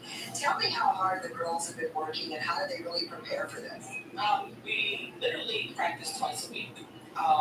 They have been in and out of the gym. I have 10 seniors that are leaving me this year. So with that being said, from what we did last year, we're really trying to execute that from last year and basically have it trickle into this year. Now, speaking of last year, you all just rose to the top like the cream. I mean, when it came to the semifinals and the championships. Last year was our inaugural year. I didn't know what I was taking on when I took on this team. Literally, we went full force and it just spearheaded into a championship. And then we came short in the States. So with all the preparation this year, there's also been some special things that have happened with 4 of your students, I know. We've got some video we want to show our viewers, some pictures. Take a look at this and you tell us about these 4 young women while we look at these photographs. So Layla Latson, that's my quarterback. She will be going to Oregon State. That has been one of the Asia. Jen Jensen, she is literally going to I forgot what she's going to call for grade, but she's center. Our cheerleader turned into a football player. Samaya Petty, she is the fastest rusher she can get back there. And then Arne Keller, she is my safety. All right, so what is the connection with the Commanders and what happened with them being selected? So I work for the Commanders. I do learn to play clinics. They reached out to us for the Big 33, and what happened is they asked me to send them 4 of my top seniors, and those are how the leagues got selected. They had to try out amongst about 100 or so more girls, and they were selected. They actually leave this weekend. This weekend. Memorial Day weekend. All right, so it's really interesting that flag football is something that these young girls are involved in. How important is it for them? And you're an amazing role model, because I understand that you're training to play flag. It's done. However you run things, we can keep up. And when it comes to banking, you should get to do things your way too. Someone you trust to take care of business. Atlantic Union Bank. Any bank you bank.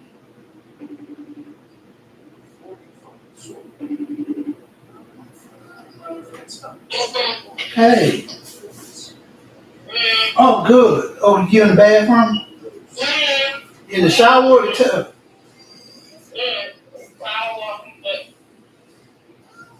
Oh, you sitting on the side? Oh, good. This is perfect time. You got your shirt off. Let me see your chest real quick. You're not being nasty. Let me just see your chest real quick.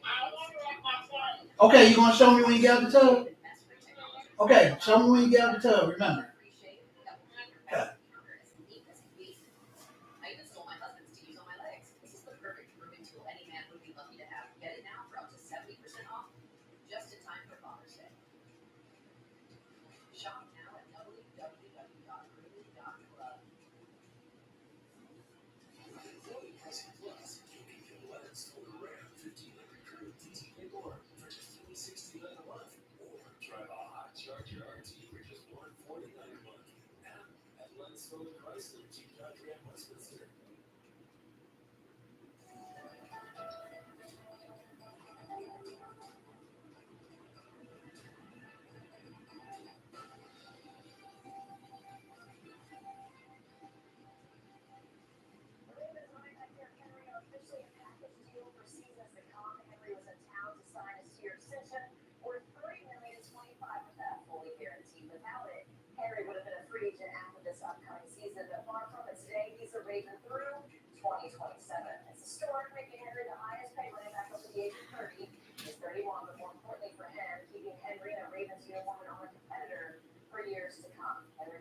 the league in rushing with over 1,900 yards last season and 16 touchdowns.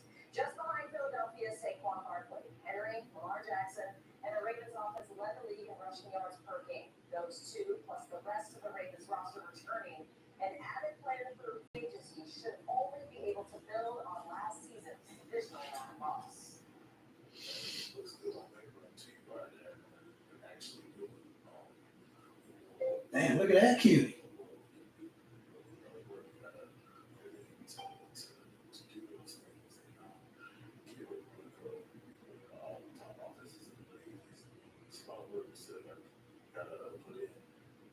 It's not a triple crown bid, but pretty close. Previous winner, secondary runner-up. Journalism is shipping out to New York for Belmont. Journalism team will monitor the Colt this side before the June 1st entry deadline. Morgan, thank you. Coming up on Fox 45 is 6 o'clock, a closer look at the damage caused by that Baltimore tornado Friday. Where will recovery efforts stand?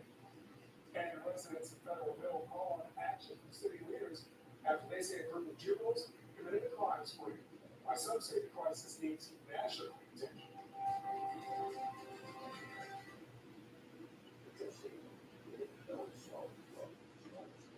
Fox 45 News Project Baltimore investigates special education safety concerns. Tonight at 10.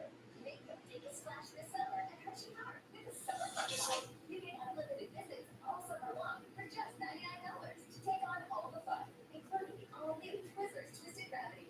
Hurry and get yours now. Only available for a limited time.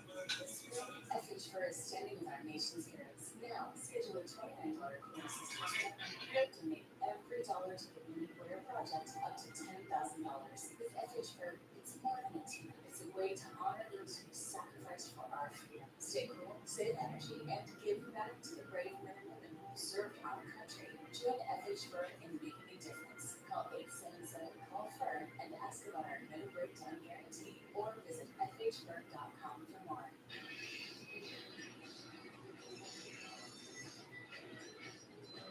What's that? A doctor.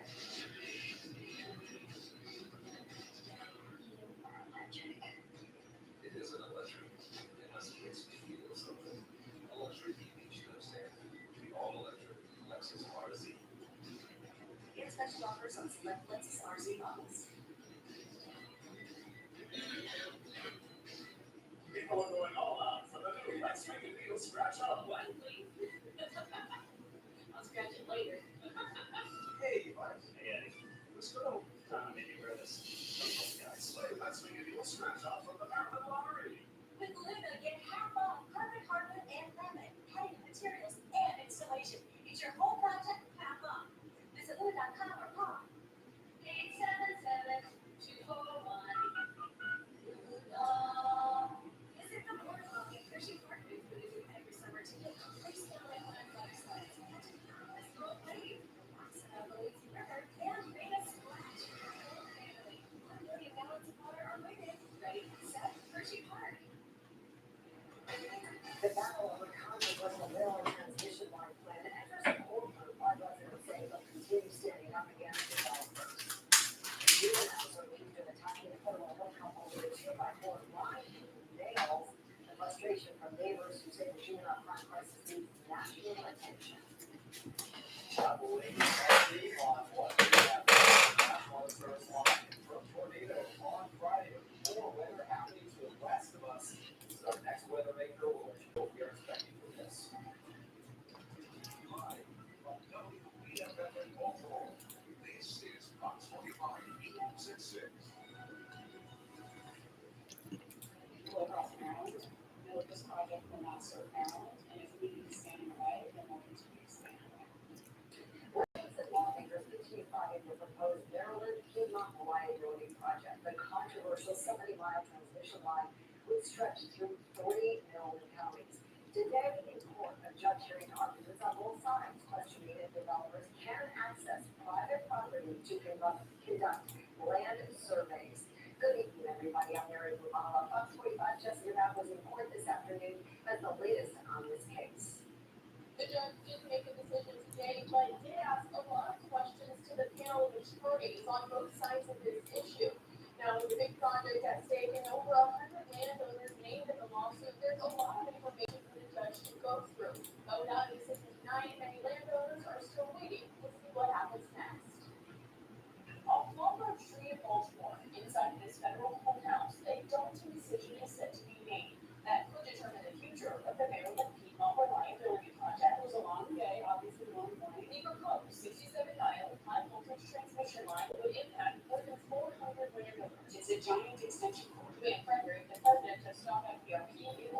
Association representing landowners said in court. The judge was very thoughtful, and that's all we need here. The facts are standing on the side of the landowners. In the lawsuit filed by developers, Public Service Enterprise Group, they're hoping the court will give them access to people's private properties so they can complete surveys on the land, which they need to move forward with the project. They want access to the land until the state makes a decision, which will likely be a lengthy process. No conditions, nothing. A point of contention that was clearly debated in front of a judge Monday. More than 100 landowners are named in the lawsuit, none of them willing to work with PSCG. Charlie Connell is one of them. What PSCG is asking for is, evident that, they're asking for something really aggressive here that's beyond really what should be granted to a private company. PSCG argues the law is on their side, giving them access to people's property in the context of eminent domain and building this transmission line. They say each property will require different surveys, but argue there will be minimal obstructions. They say they aren't seeking, quote, unfettered or unrestricted access. I don't know why any of us would think we can trust PSCG from this point on. And since landowners have been refusing access so far, PSCG says that they can't perform the survey, they can't build the transmission line, making a quote doomsday picture of potential bridge failure.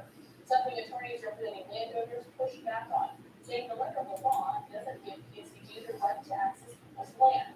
In court, docs saying PSCG is trying to quote rewrite statutes and remove constitutional protections of property owners to enable a shortcut for bridge developers to generate easier profits. The larger issue here is why should Marylanders have to give up their private property to enrich a New Jersey utility to further enrich data centers in Virginia? And we say no. With data centers in Virginia driving the demand for the project, attorneys for landowners also argue it won't benefit Marylanders and isn't necessary, especially with power plants like Brandon Shores and Wagner staying open for longer. And the residents named in the lawsuit are spending their own money fighting it. Attorneys for PSCG are also arguing they themselves could lose out on some money if this transmission line doesn't get built. Pretty tough, given what they're asking for. It's our property rights and our, way of life, being at risk. PSCG also arguing they've been communicating with property owners, but attorneys on the other side pointing out there's still a lot of details they left out about the surveys. The landowners and businesses that are affected by this lawsuit, we're angry, we're organized. We have an extremely strong legal team, and we think we're going to beat this. And while it's not clear how the judge will rule just yet, the residents opposing the line People across Maryland know that this project will not serve Maryland, and if we need to stand in the way, then we'll continue to stand in the way. So it will really come down to how the judge in this case interprets the law. And the attorney after the hearing wanted to do an interview. They all say they want to wait until after the judge issues his ruling. We also reached out to PSCG to see if there's anything they wanted to add. They sent us a statement reiterating many of the arguments we've heard in court. In Baltimore, just for that, Fox 45 News. Fox 45 News has done extensive coverage on the Maryland Piedmont Reliability Project. For the latest updates, visit our website, foxbaltimore.com. A Federal Hill couple recovering after police say they were assaulted by a group of juveniles. Baltimore police confirmed the attack happened outside the victim's home on Patapsco Street on May 11th. Investigators say during the assault, the juveniles used their hands, rocks, and a 2x4 with nails sticking out of it that were told injured one of the victims. Police say the offenders fled the scene and no arrests have been made. Now, the attack is just the latest juvenile crime impacting residents in Federal Hill. Last week, neighbors say a group of young offenders went around shattering car windshields. Residents say they voiced concerns to city and state leaders, but the crime continues and now are calling for a national platform. I've spoken to every elected leader. I think the only way that something is going to change now is if it becomes a national issue and if the national media put it on TV. As residents speak out on juvenile crime, Baltimore City State's Attorney Ivan Bates hosting a public safety town hall tomorrow night. During that meeting, Bates is expected to touch on many of the issues, including the city's pilot program for diverting juveniles from the juvenile Alexa, system. set a timer for 30 minutes. Meant for first-time offenders between 10 and 17 years old, launched in 2022. 30 minutes, Bates starting says now. his office is concerned it makes data on juvenile arrests inaccurate.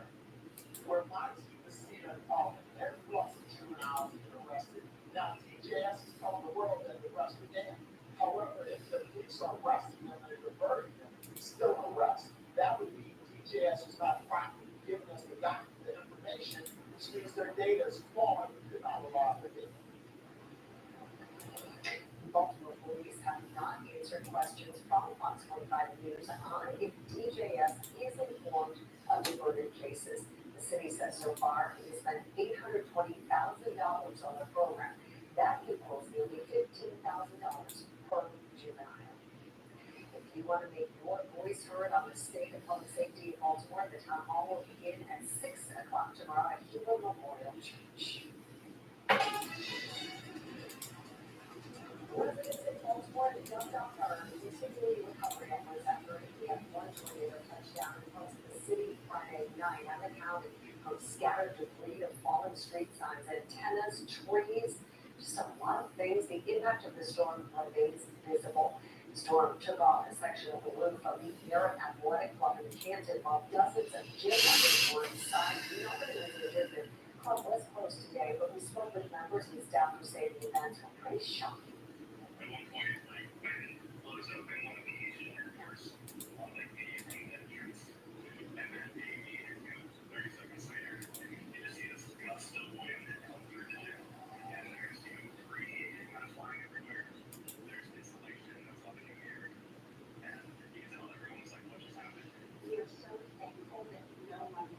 That's the most important thing. Buildings can be repaired, lives can be saved. American Club says significant progress has been made in fixing the facility. This morning, power was restored, the roof almost completely patched up. Chief Meteorologist George Miller joins us now with a closer look at that tornado's path. July, it was really frightening Friday night. Oh, no doubt. We saw the potential that was there, and we were giving everyone a heads up for days about the potential of severe weather. And then, of course, one tornado spawned out of one of those storms and just happened to go through a populated area right through the middle of downtown Baltimore practically. Again, that path beginning near Federal Hill and then crossing the bay into Dundalk here and ending your Salisbury Park.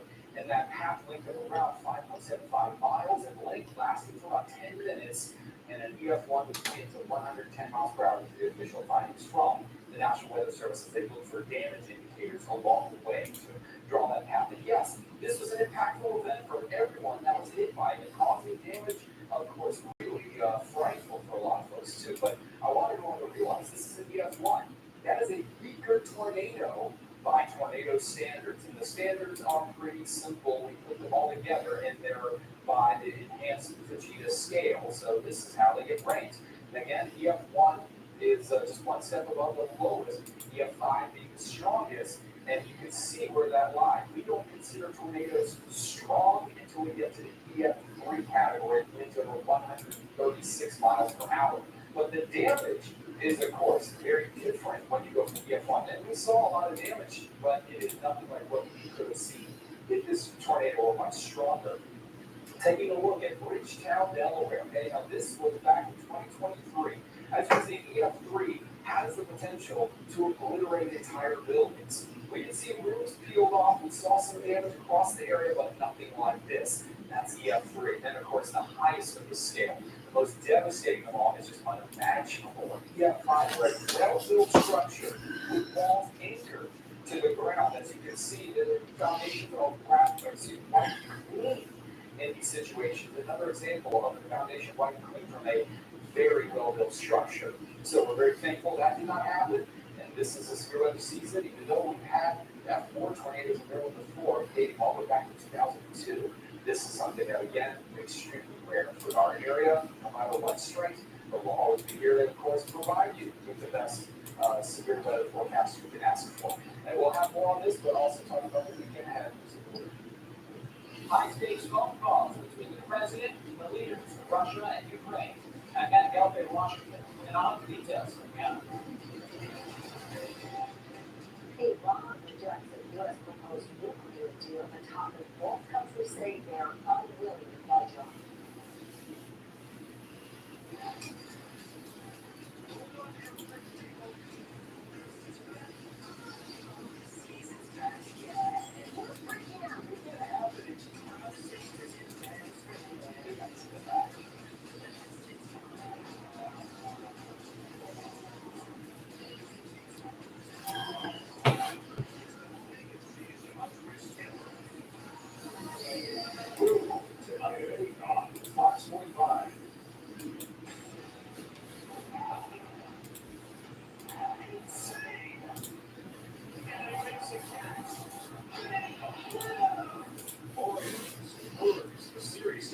tonight at 7 on S. Flowers blooming, the birds do tunes, and the grass greener, skies clear, faces eager to bite into a fresh slice of tortilla.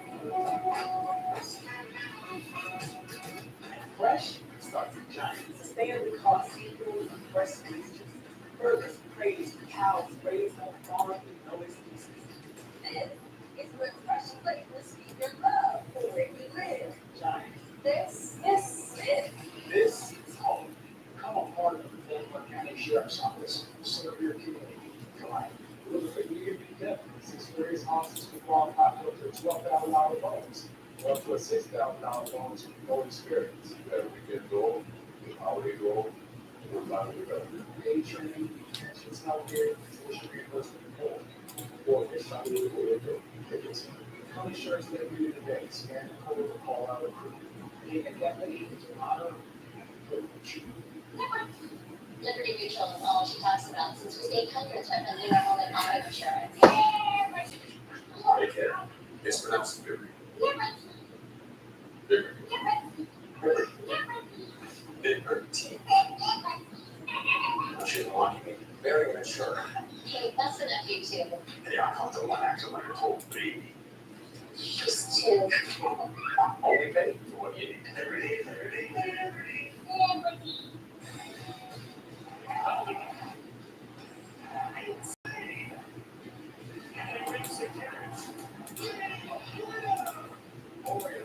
Warriors, the series starts tonight at 7 on S. Top 45 News makes your voice heard.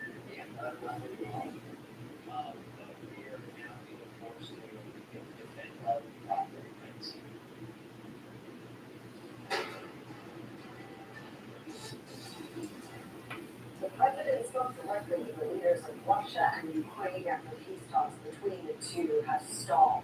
National correspondent Matt Gilker joins us live now with details from that call. Good evening, Matt. Okay, and the president said the calls went excellent, expressed optimism that peace negotiations would be back on following his conversations with the leaders of the two warring countries. A series of high-stakes phone calls between President Donald Trump and the leaders of both Ukraine and Russia. Trump spoke with Ukrainian President Volodymyr Zelensky and Russian President Vladimir Putin individually over the phone Monday. Trump has referred to the war as a bloodbath and called for it to end. We just spent 2.5 hours talking to Vladimir Putin. That I think some progress has been made. It's a terrible situation. On Truth Social, Trump said the 2-hour call with Putin went very well. He stated that Russia and Ukraine would immediately start negotiations on a ceasefire and an end to the war. He also said Russia wants to engage in large-scale trade with the U.S. and that the Vatican is interested in hosting the peace talks. Prior to the call, the vice president speculated Putin didn't know how to get out of the war he started with Ukraine. He's re-engineered his entire economy. What used to be manufacturing facilities making products for people to use in their civilian life, and now making tank shells and artillery shells and drones. And so this is a little bit of a guess, but I think the president would agree that part of this is I'm not sure that Vladimir Putin has a strategy himself for how to unwind the war. The phone calls come after a weekend drone blitz on Ukraine by Russia, where more than 270 exploded drones and decoys were deployed. The vice president met with Zelensky in Rome over the weekend to talk peace negotiations and a potential ceasefire, and also buried a hatchet from a contentious Oval Office exchange in February. Now he said thank you once, then in this entire meeting, he said thank you. Putin no-show face-to-face peace negotiations in Turkey last week, with the White House saying President Trump has grown increasingly frustrated with how talks have gone. And the president had previously put the prospect of tough economic sanctions for Russia back on the table, saying it's an option he hopes he doesn't have to use. And that did Putin or Zelensky say anything off the call? Well, Russia's president called the call candid when he spoke with journalists today, saying any peace deal needs to remove the, quote, root cause of the war. Zelensky posted online, Ukraine has been committed to a ceasefire and peace deal, but said sanctions on Russia should be considered if they show they're not serious about a potential deal. All right, Matt Gilker reporting on for us on this Monday. Thank you. Well, as the White House looks to bring peace to Ukraine in the Middle East, Iran is refusing to accept the only red line that the United States is drawing for a new nuclear deal. has to do with uranium enrichment activity, which is a pathway to developing nuclear bombs. Iran's deputy foreign minister says talks for a deal will lead nowhere. Washington insists they drop enrichment to zero. But that's exactly what the U.S. is calling for. And one very, very clear red line, and that is enrichment. We cannot allow even 1% of an enrichment capability. Iran has long denied it wants nuclear weapons. President Trump has repeatedly threatened military action against Iran if the deal isn't reached. All right, your next weather maker is on the way, but we've got another day before it gets here. Allow you to enjoy it in so much more peaceful weather over the weekend. We did a break and it was gorgeous today again. A beautiful day with lots of sunshine and temperatures that you could not complain about. 74 degrees out there right now. Enjoy it. Hold the windows down, get a little fresh air, go on a walk, something. But we got a little bit of a breeze, but look, humidity. There's nothing to complain about there. Until we get a little bit later on in the week, we're talking about middle of the week. Now, we're very glad that we are not going to be dealing with another severe weather setup because it is day 4 for the central United States getting absolutely slammed again with powerful storms, tornadic ones that have caused a ton of damage across these regions. Now, this is still the same system coming, but we're not going to be in the zone where we think we're going to have any severe weather. What we need is more moist air, like what we had on Friday. We're going to get anywhere near that. We are going to be cooler side of things, much cooler, where we'll get the rain, we'll have the moisture, but we do not have that energy to produce thunderstorms coming into Wednesday and Thursday when most of this rain will be falling here, and it'll be a chillier rain that we have coming. Very beneficial, I might add, not the kind that would produce flooding either.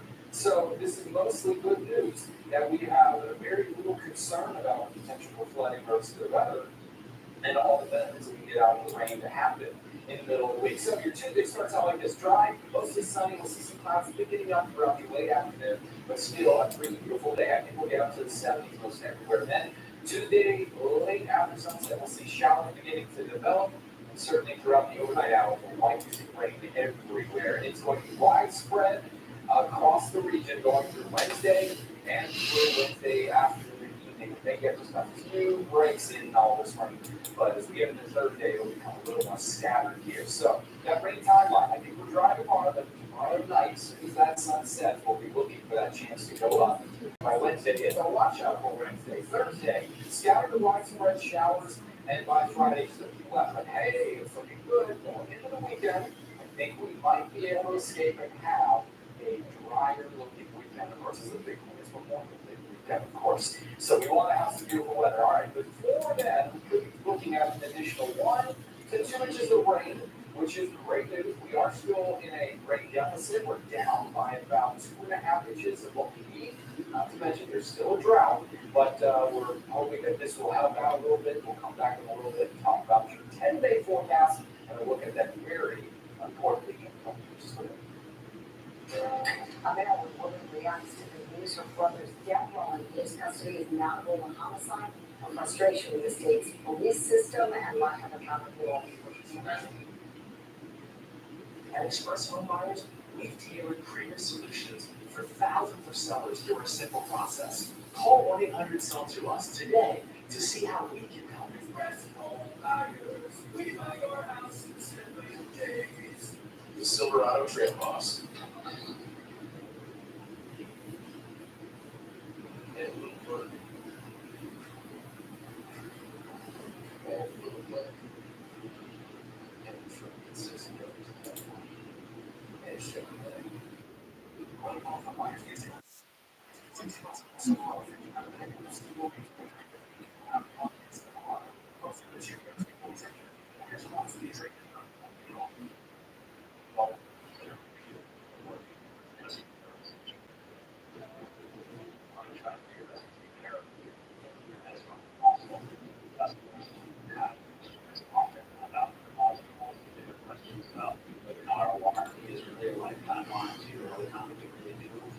On a very $9.99 roof. A lot of that comes from the fact that they never really people don't trust contractors a lot. The good news is we're not driving contractors, so they can certainly trust us. This is our call to action. It's a call to the client. We're going to take out, we've been out all day long.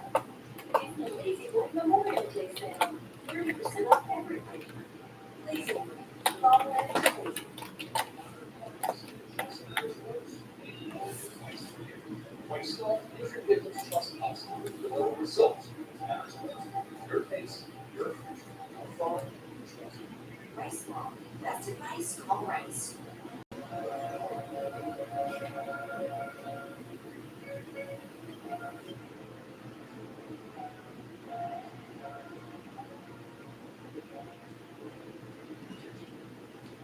response. Ray Carlin doesn't offer advanced system control, so Carlin comes short of amazing. Get special offers on select Lexus NX models. At Express Home Buyers, we've tailored creative solutions for thousands of sellers through our simple process. Call 1-800-SELL-TO-US today to see how we can help you. We are your house in 7 days.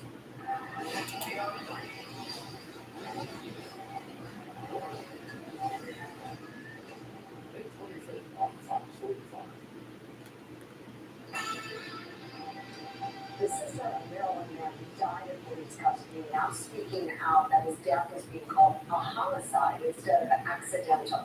Brett Dunn with our Ziegler sister station in Washington shares the latest in crime bugs revisions. For 6 years, the play on it, to be told about his motion that he's dead. It's happening.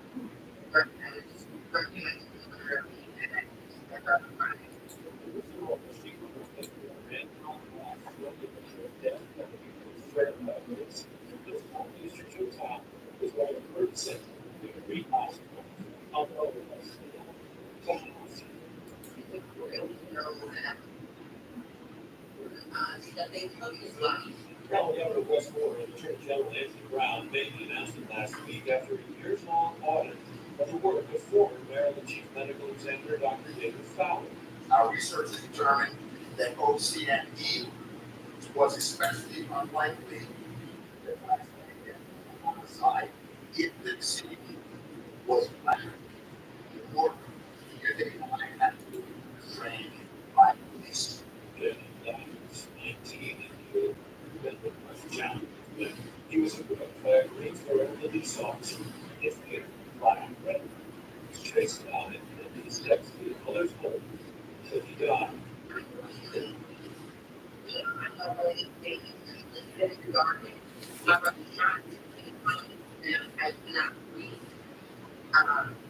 So I never used it all. I haven't done it all.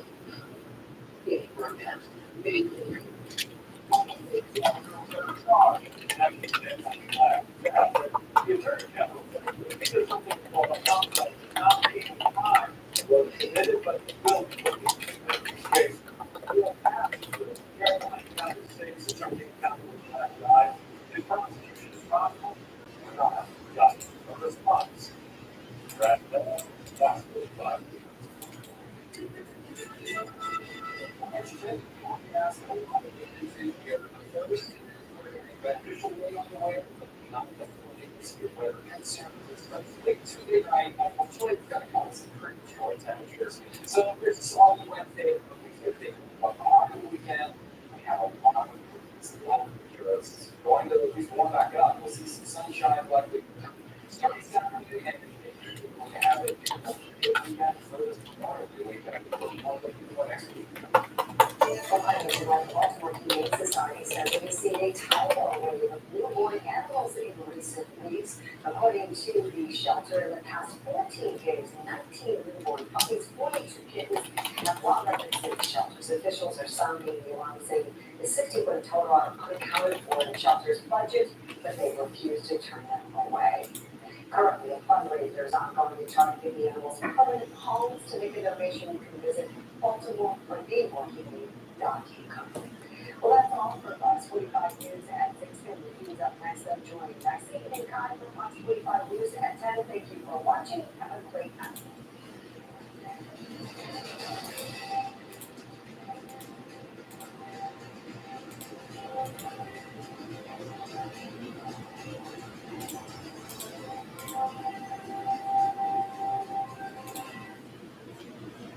Here's a big selection. Phillies has over 7,000 new Toyotas, Fords, Chevys, Jeeps, Kias, Hyundais, and more. Whatever you want, we've got it.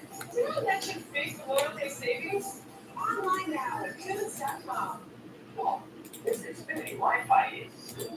Hang on, the Wi-Fi, it's good. It's booming. Booming. Ain't the captain there? Woo!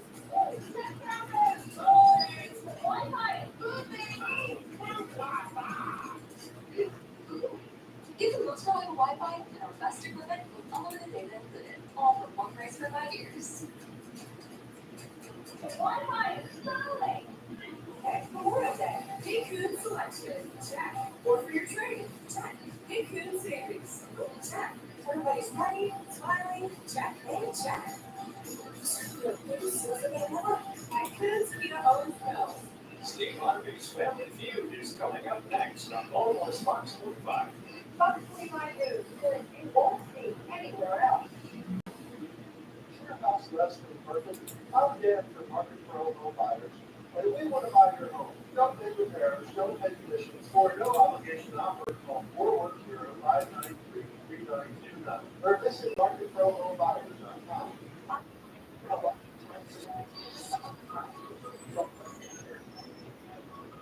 Step walking down is the best thing. See, I'm over those high walls. Now, for a limited time, purchase your ranch safe step walking tub, you'll receive a free safety package. And you'll also receive $1,500 off your time. Yes, $1,500 off.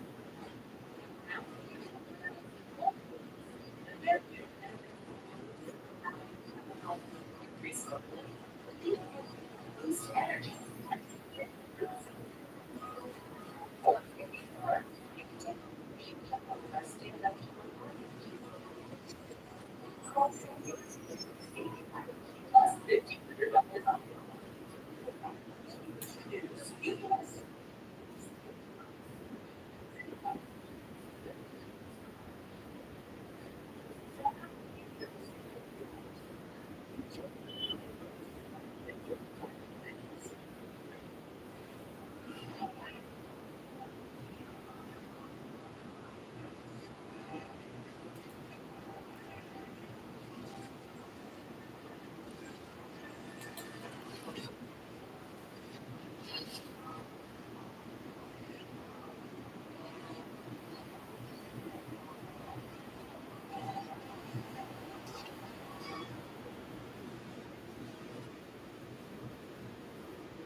Kiara means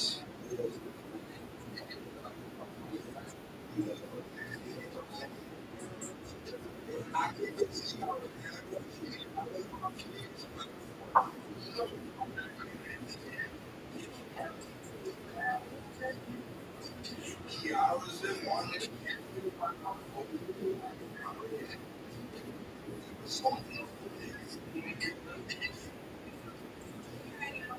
Start and burn my little ways.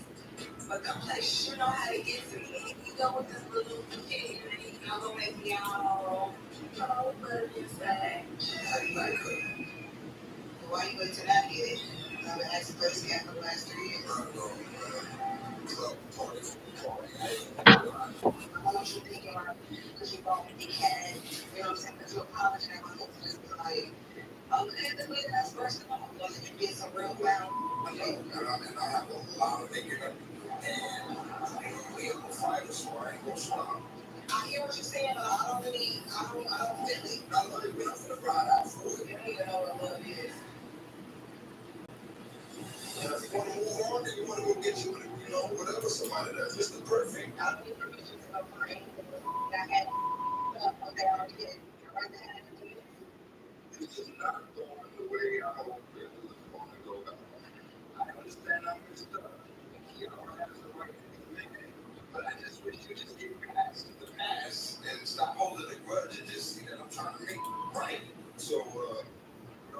press.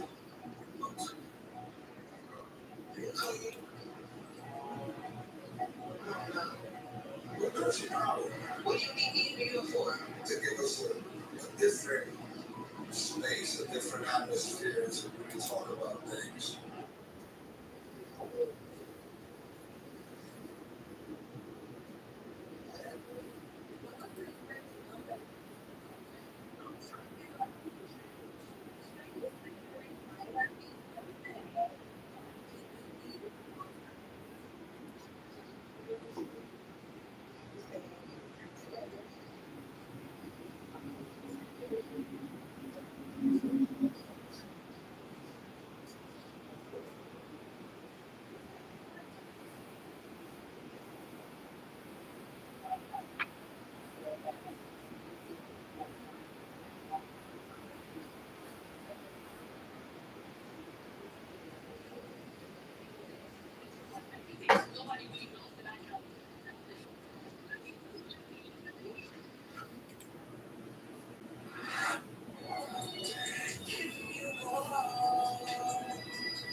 It's time to start a new chapter.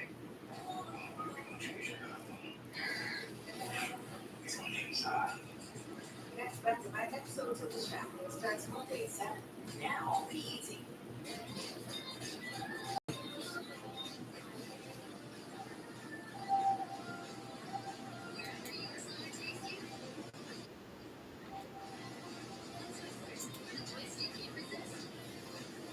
There's so much.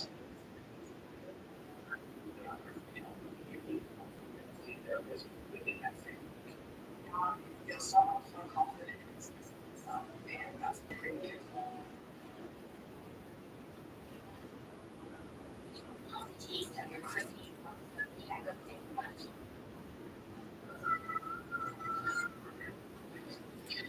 Try this. They're just too good not to share. Well, you're right though.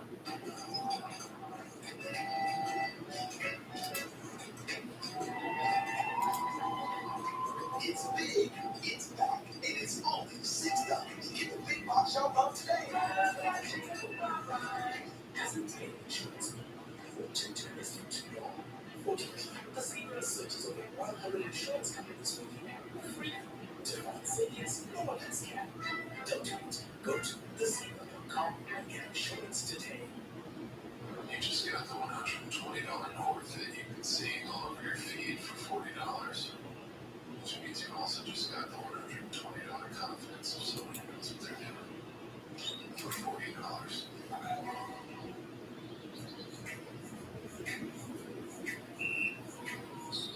Yeah, I know things about that. And slows good when it comes to a progressive disease like CKD. Giants is a most-taking pill proven to slow the progression of CKD.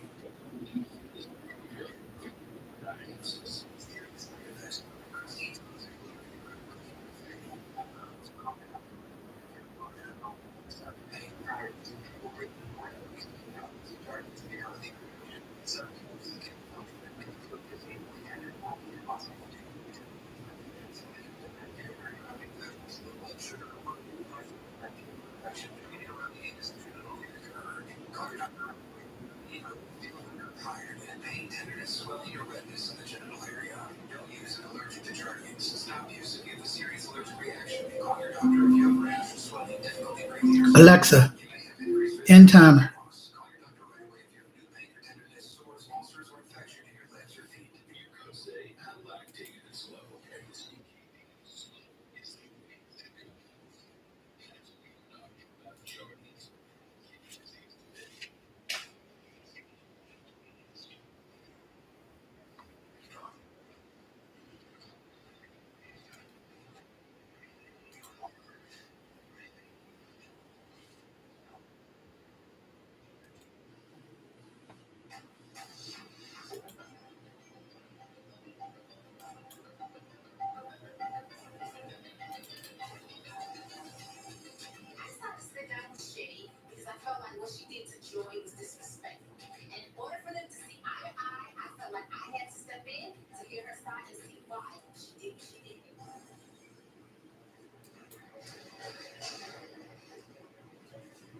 I'm glad you decided to come.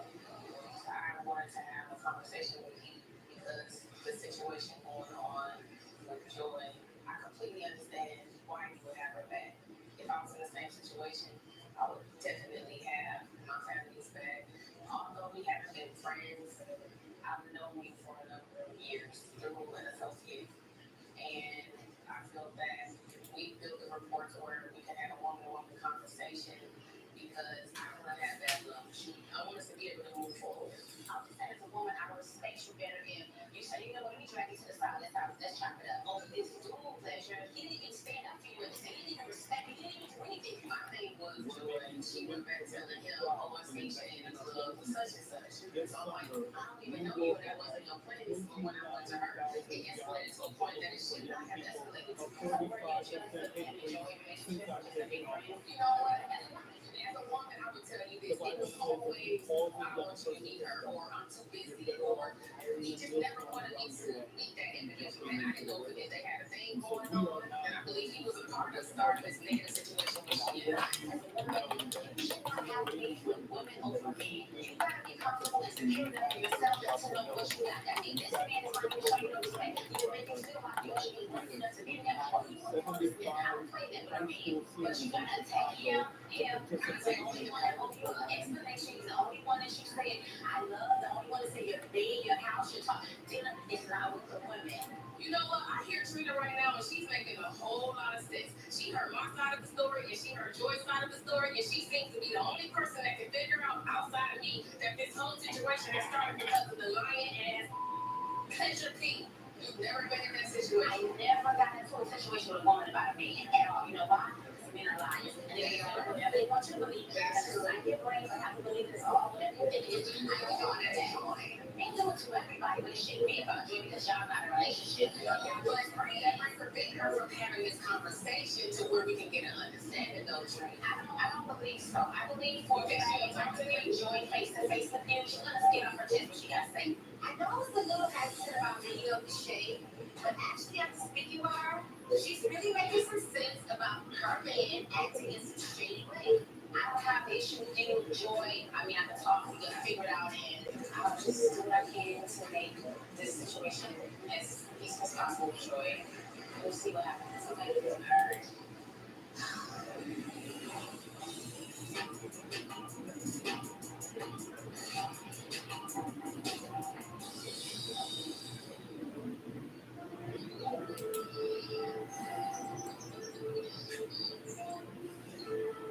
My head was so messed up after that conversation with Polo. He really laid it on the line and he put the ball in my court. So I needed some TLC from my little sister Gia and my grandmother because they always know how to turn my head back around. Abuela. Hola. My grandmother is my world. She's my life. She is like an angel from heaven.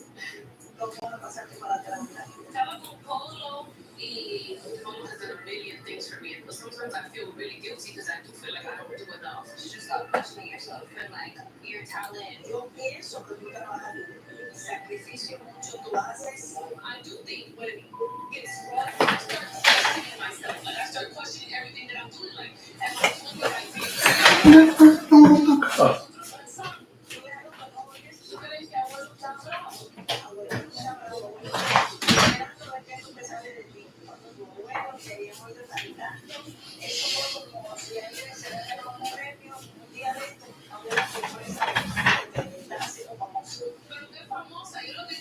The fuck? What the fuck is going on? Before he died, he told me to take care of my sisters. And if I don't do it, I don't know that anybody else is. Sometimes I feel like I have the whole weight of the world on my shoulder. People see this person that I built to protect my heart. I'm scared of people like really knowing the truth. Because I feel like the truth is sad. We lost like the core and the heart of the family. I want to work so hard for us to live a different life. I want us to all have our own. And I feel like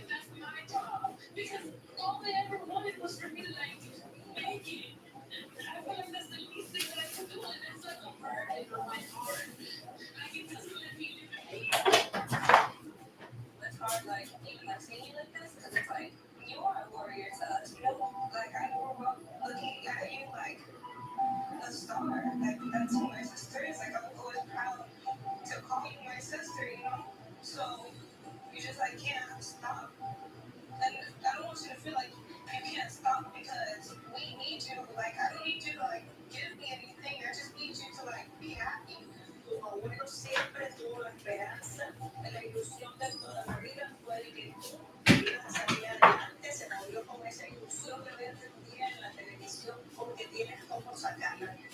I know there's so much of what my grandfather wanted for me I'm actually doing, so I just can't. I can't stop now. I've got to do this. Yo voy a seguir, yo no voy a parar, claro, pero coming up. But I say I want it was to be for God. I didn't want it. You're back.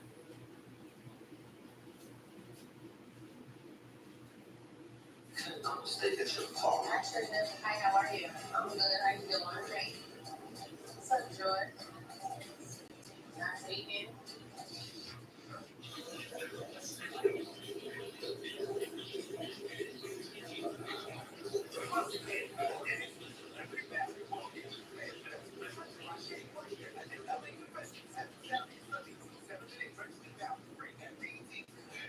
At TJ Maxx, you can afford to turn your closet into a place of endless expression.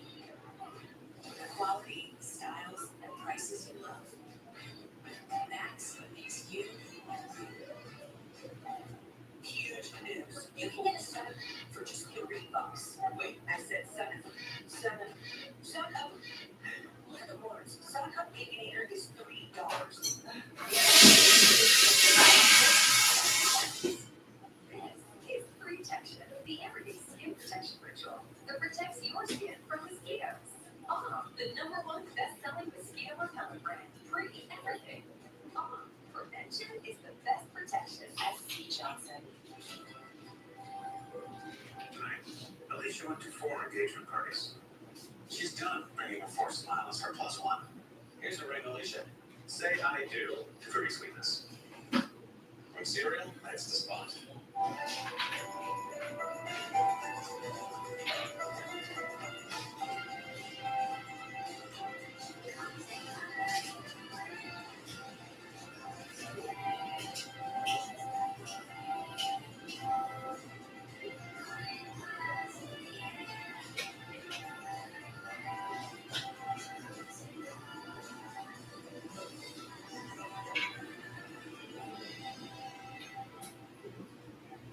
It's lunchtime and Gary is double booked. Good thing Gary's company uses Otter's AI meeting assistant to take notes and generate a summary. So Gary doesn't miss a meeting and can regain his lunch break. Try now for free. Visit Otter.ai or download the app. Right this second, at some pool party somewhere. Except I'm really want to soda. Or we go for I guess it's stuff. Way too much syrup. I think we're better stuff.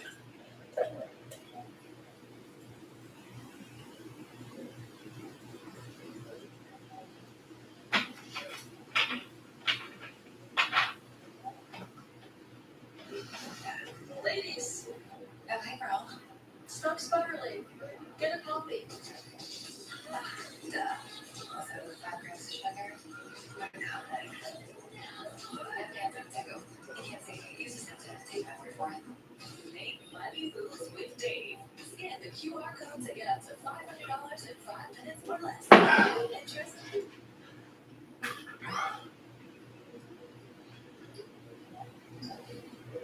Alexa, set a timer for 30 minutes. 30 minutes, starting now.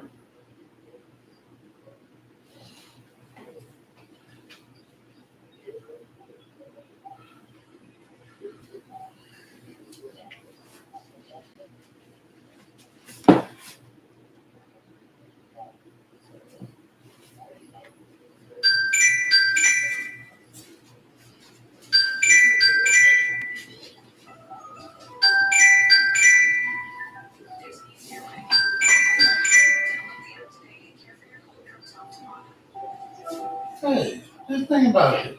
We got some weird shit going on. That damn bird been landing on my car the last couple of days.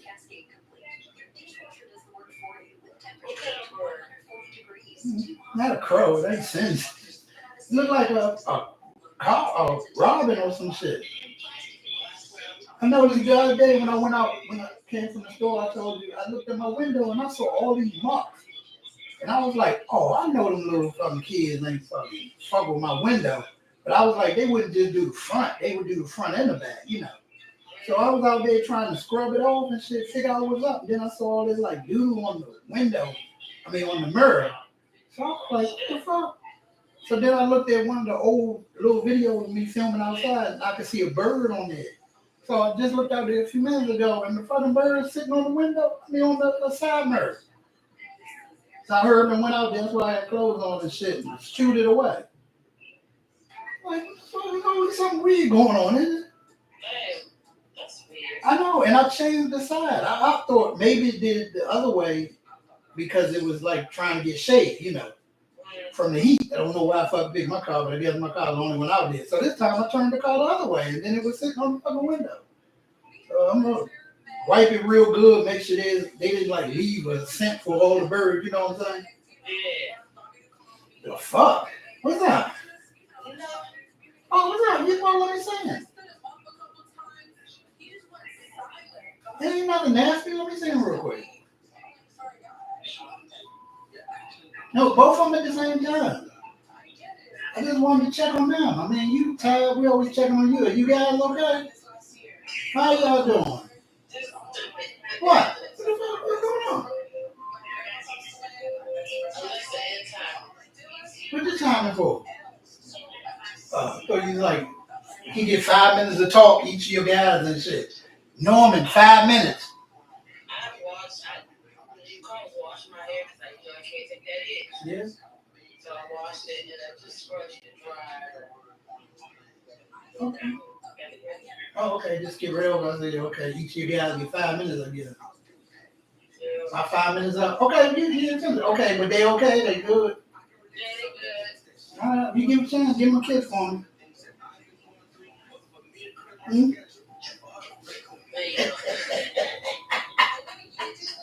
Oh, you bitch, you got jokes and shit. You hear about that new fucking scam and shit? And well, I mean, we ain't gonna get up because we ain't in Thailand and shit. Can you believe people fall for that shit?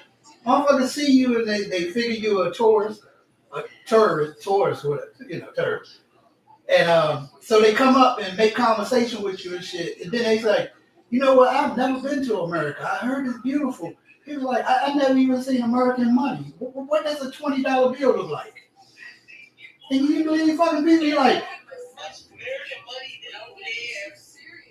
but people are obviously, people are fucking like, this is what a $20 bill looks like. And then when they show their money, they grab a wallet, bro.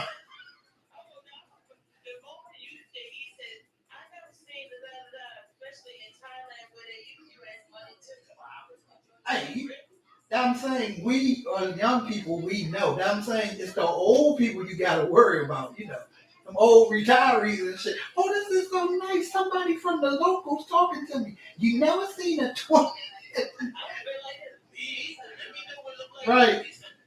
Well, apparently shit happened so much, they had to put it like on an alert thing. Tell it American term. Please do not show people what American money look like. They know. Right.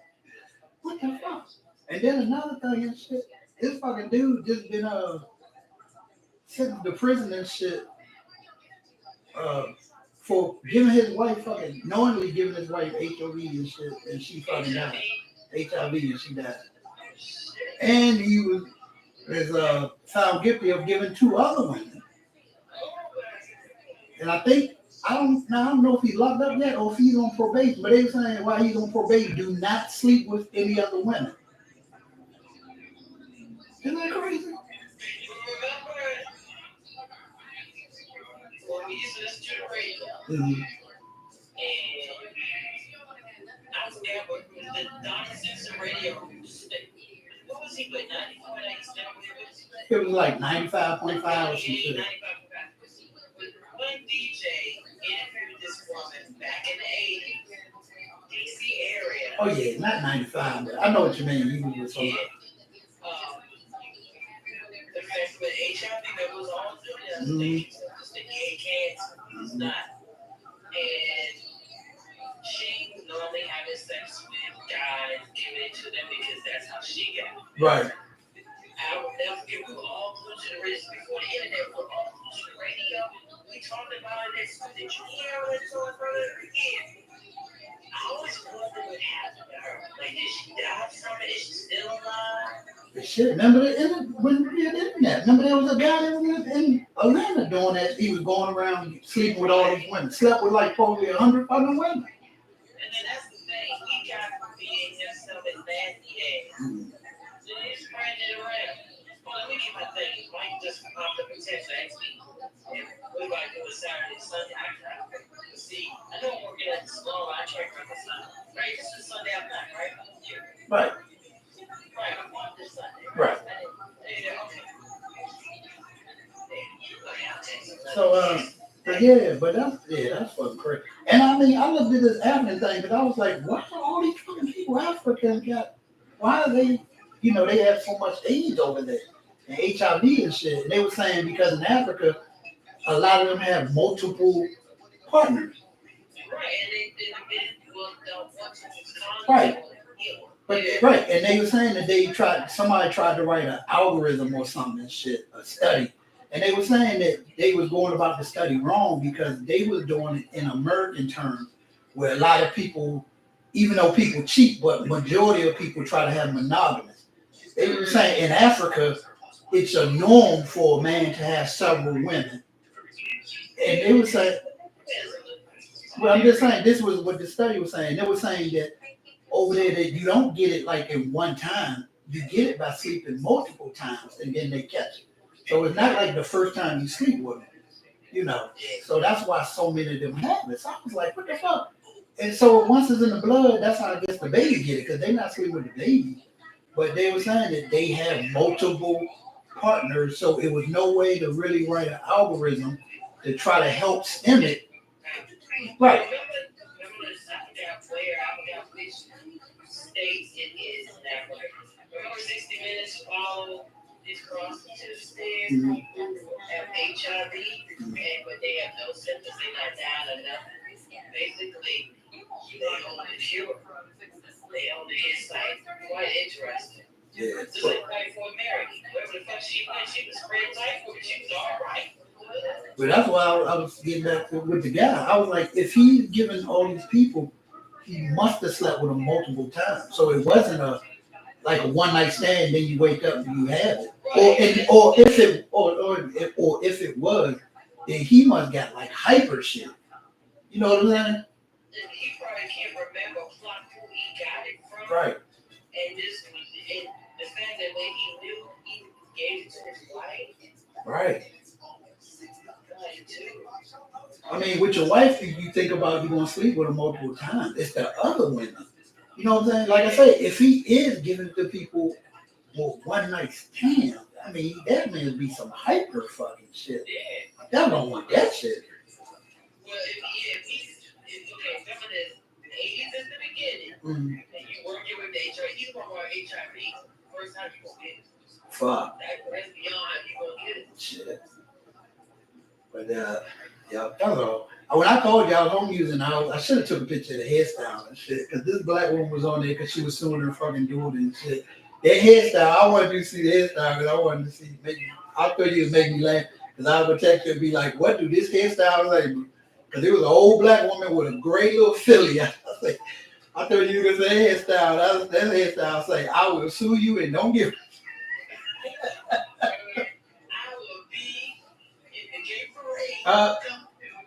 But Judy got her. Judy ain't Judy ain't play shit. That was the first time I seen Judy long fucking time. Because she said, your daughter said she bought you a car.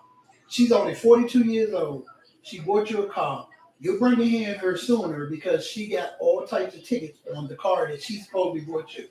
The other dude was like, do you really think I'm stupid? She was like, obviously she bought the car, put it in your name because she's not supposed to be driving. And then you're bringing her to sue her because she got all types of tickets and stuff? No, you have to come here with your hands clean. Okay, the key is going to be in this weekend. That's what he's saying. Okay.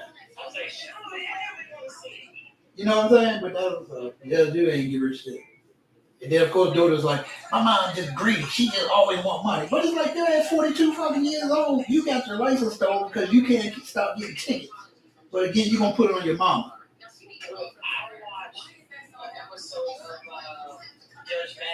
patient going, I was feeding him, and the whole story. My mom and dad,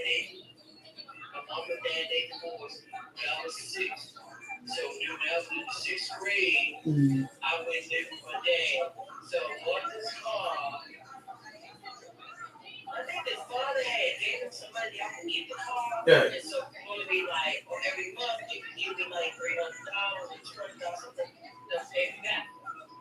And he said the first month he had son living in the same house. He had money. I don't have money. Well, you don't have money. Long story short, the dad saw the son for not paying him back. He's like, when he said there was no written contract. And I was like, there was no written contract. It's your fucking parents. I know. So black guy too. I know. So dropped out of high school, don't even have a GED. They sounded very well put together. Say, dude, get your shit together. So the father said, you gotta get out of my house. Get your shit together. So That's why it sounds like you have to give them a right fucking contract. Even if you know them. You know what I'm saying? Because motherfuckers just, they you know, they fuck up. But okay, I know you had great guys. So real quick, how you feel? I feel it's like all day long I kept getting emails from Kaiser. Test show this, test show that. And this is like, it got so depressing because it was like, I feel like a failure each and every time. And I was like, fuck, this ain't make me depressed. Like, shit, you keep sending me basically saying, the one that kind of hurt me, scared me the most was saying, oh, you got heart failure. I said, I got heart failure. I was like, okay, you know what? Like, I'm a candidate for it because in my blood, the number was this. It should have been that. I said, I can't get myself upset over this shit. I said, I'm not caring about my health, but I said, it just kept coming to back work reading. Like, what the fuck? Like, oh, but I get one good news. Yeah, do me like this too. So then I called them today and said, well, okay, I'm going to be there Friday for an ultrasound of my heart. I said, how much will be out of work?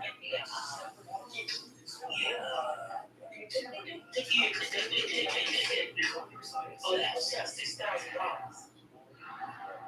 And I said, okay, how much am I paying? I said, $1,000. I said, I can't afford that.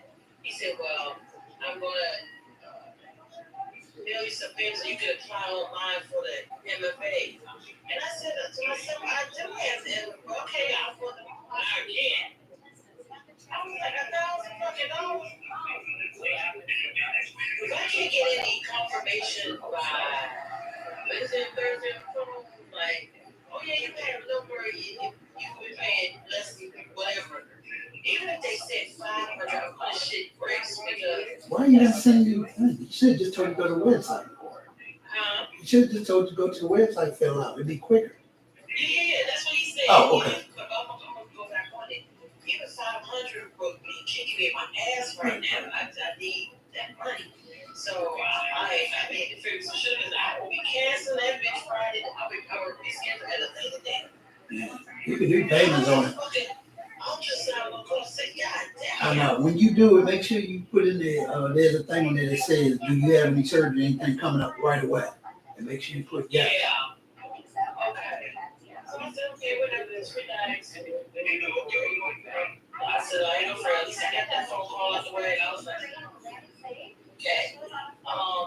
They only ask you a few questions. I kind of wish you kind of go do it now. It's like only a few questions. You have to have your medical ID and your social security, and that's about it.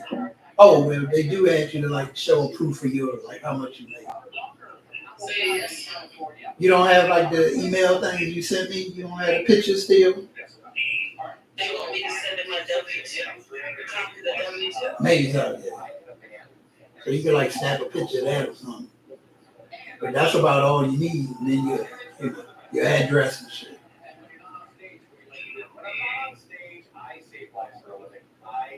As I think I remember the last time my dad sent in the W-2 to someone. Right. Which was last. You have it. But I'm just saying, those are a few things you need, and then you could, that'll be quick. We're on you, but I mean, so how do you feel emotionally? You okay? Okay. Now then I'll check with you between our joking. Is it okay? You gonna be able to make it through tomorrow, too?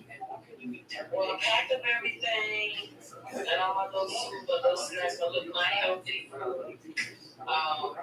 Shampoo this, so I'll be ready for Wednesday morning. Okay. Yeah. I know, I miss you, big chick. I miss you, chickie. I know, they send me a whole lot of shit, too. And even when they not sending me shit on my health, they keep sending me about the what is it? When you have medical, C, A, B, C, whatever, fuck. Yeah. They keep sending me something about C something. I'm like, what the fuck they keep sending me this for? It's like they just, I don't know what they do. This shit just off. They like, if you on automatic email thing or whatever, you just fucking just keep getting shit. I had to put a hold on my medicine because when I have medicine coming, I be getting a text like every couple of minutes. I'm like, this shit is not coming yet. And it just keep on the way. It's on the way. Is it 3 or 4 people? And I got I looked at the cholesterol level. That is so high. I was like, wait a minute. I was like, the fuck out. And I thought about it. I said, the impossible sausages, I must be getting all that cholesterol stuff down. Because even though they have avocado oil and all this shit, maybe I ate just way too much of it. I'm trying to figure I don't understand why that. I think it's the Coke sodas. We've been drinking Coke sodas more than you ever. Well, you don't get cholesterol from Coke soda. You get it from oil. You keep telling me all this stuff, but I mean, the only thing that I've seen you, as long as you're not with me, the only thing I've seen you eat a lot of pizza, Coke sodas, and maybe some of the crabs. But otherwise, that you still, as far as I know, unless you doing some shit, I don't know what you're. You come over here, we eat healthiest. I eat the healthiest when I'm with you. We eat greens, eggs, and everything else.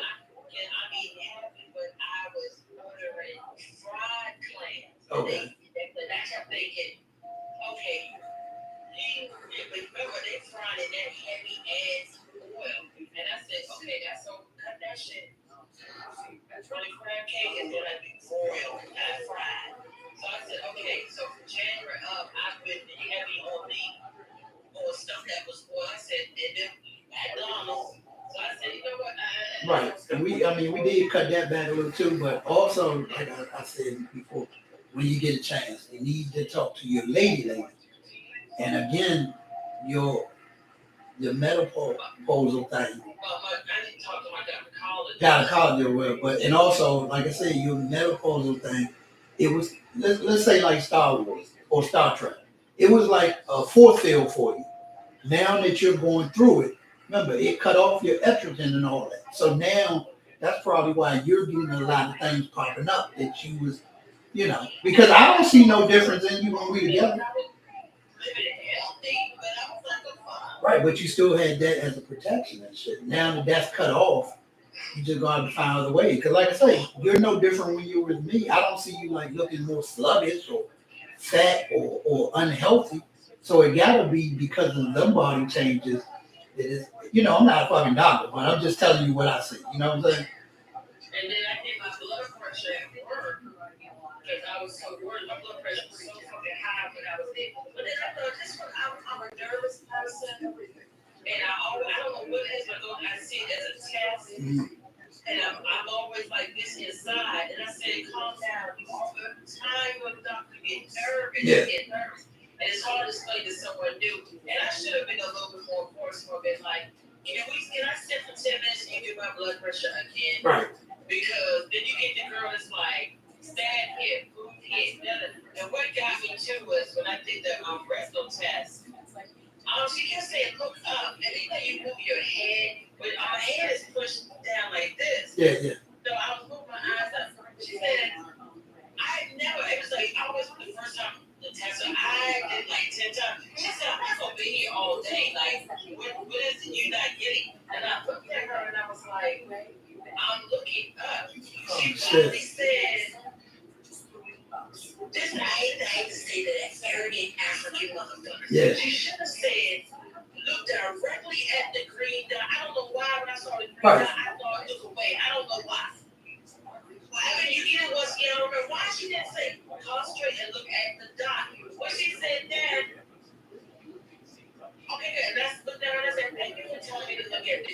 God. I said, I really appreciate that because I didn't know where to look. Then I said it that way for her to go, oh shit, like I'm really not doing my job. Right. And she's like, oh, she didn't catch it. She's like, oh, thank you. That's the same thing I said to them when I went and got them. I said, this is a new machine. Y'all don't sound like y'all know too much. And they was like, yeah, this brand new. I said, oh. Yeah, exactly. I don't remember it break down. It would just be like a pump in the air. You're right. I don't remember that. I'm going through the same thing you be going through, but don't be too worried. You, like I said, you healthy. Your shit just adapt your body change. So now we gotta adapt to your body change. You know what I'm saying? Just imagine if you never went vegan and shit. Your shit would probably be a lot more off the rack. So. And then he sent me all my burgers. I looked at 2018. My shit was perfect. And then I'm looking at 2018. 2019, the bullshit with the jobs I had. Then I saw that shit go up. Well, that shit for 2020 shit was way up. Then it came down like to 2021. Then it's like, I was sitting there going, oh, I got emotion to see where the fuck I was on this chart. How was A1C? Oh, my say. Oh, shit. It wasn't an 11. No. It was 8.1. Oh, and that's high. That's high for me. I was so devastated. Okay. I said 8.1. Because when I went to that calculator, that really gets me off, and I fucked all that weight 3 months. It was like 7.1. And I said to myself, bitch, you did it before, we're going to do it again. You got 4 months. Yeah. So I'm slowly, okay, I said today, since I couldn't yesterday, I said I need to do 10 minutes, but I said I can't, I got to get my hair done. Okay. I need to rest, just fuck it.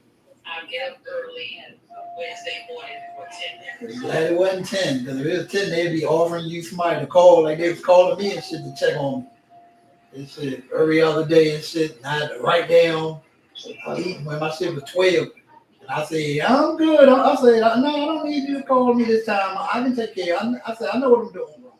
I said, I'm drinking Coke sodas and stuff like that because I'm depressed. But I said, I'm going to get it. That's what I said to him, because I don't know him. And I said, I'm depressed, this month is hard for me.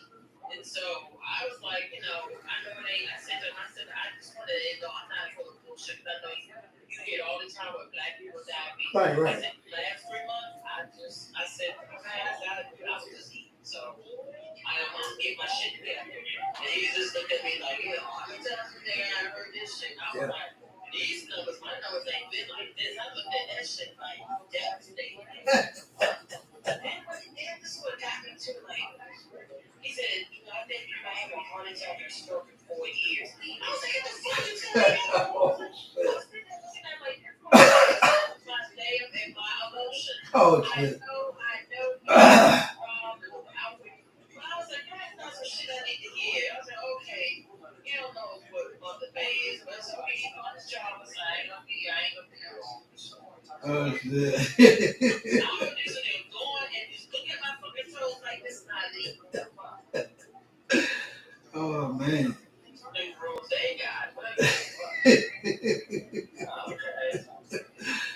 was so angry when I came home. And I was just emotionally spent. Someone telling you, oh, you're gonna die in 4 years. What the fuck? Shit. I mean, I ain't mean laughing.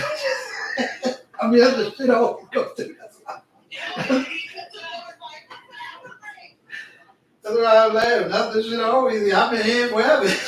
I got the fucking heart issue. If you die with me from a heart problem, I mean, that'd be fucking funny. He said you have a heart problem. I don't remember, like, I would never ask when I seen it. They listened to my heart. I was like, I would have sworn they thought they would have caught it then. Yeah. I'm sitting there, dude, you don't know I'm nervous right now? Well, then remember, that's when it shows up. Remember, I had a doctor for 18 years. They never found it. And then when I went for that job interview, remember the doctor was like, you need to go see your regular doctor. And I was like, I'm like, I'm the best sports person around the way. What are you talking about? He was like, okay, tired of this and I'm like, no, it's fine. I said, those are cases that be like this and they're like,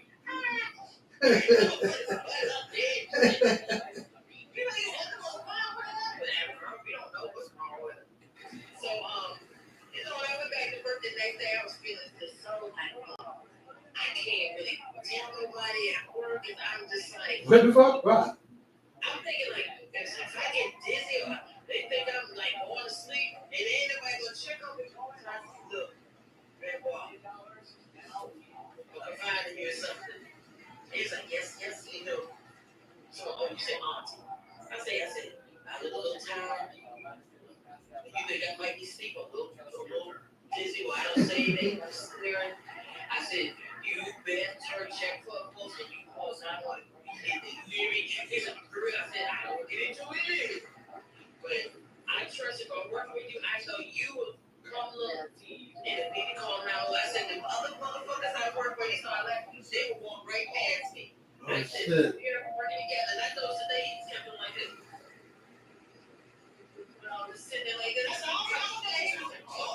Oh shit.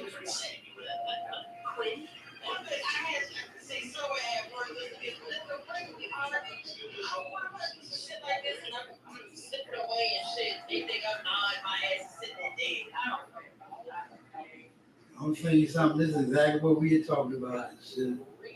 About we getting older and shit like that. My memory fucked up and like it be messing up here and there and shit, and we be going shopping at Walmart and shit like that. Don't be letting me walk off by myself. Okay? Because I'm showing this video, this guy walked off by himself and shit. I mean, he didn't do nothing wrong, but the way they railroaded him and fucked him over, it was just horrible and shit. And he didn't do nothing wrong, but they still tried to. The first thing I saw was a black man is blind, sitting on a bench. Oh yeah, I saw that. And that's when he said for them to pick him up. And he said, no, someone said you had a weapon. I think it was a golf club that he liked to use. No, he's still trying to be independent and then probably think about it. You're older and you're a black man. I don't want you to think that I'm blind and it's harder for you to attack me. It's like, I get it. I understand. The white he was like, this is not blind. This is not I'm walking with. This is all cool. Every time he's in the circle. I'm like, dude. Yeah. Okay, 18 is on. Let me see if she's talking about the false thing. Don't get though. I did try to help you out though. I'm just saying. I told you should have more sex to help your heart. But you kept taking me as a joke. That's what I'm saying.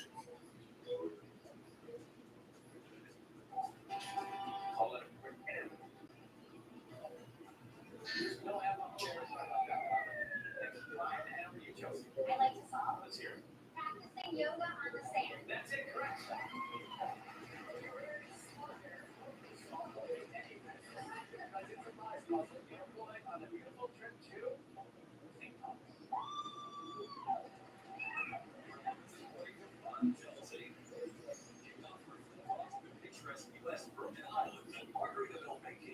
St. Thomas. Enjoy a spacious suite with input kitchenette and private patio for the ultimate sunset views. Take a dip in the sparkling pools and enjoy a cold drink in the Sweetheart Bar or an island-inspired resort Margaritaville restaurant. Your perfect Caribbean vacation awaits. $10,383. Alexa, end timer.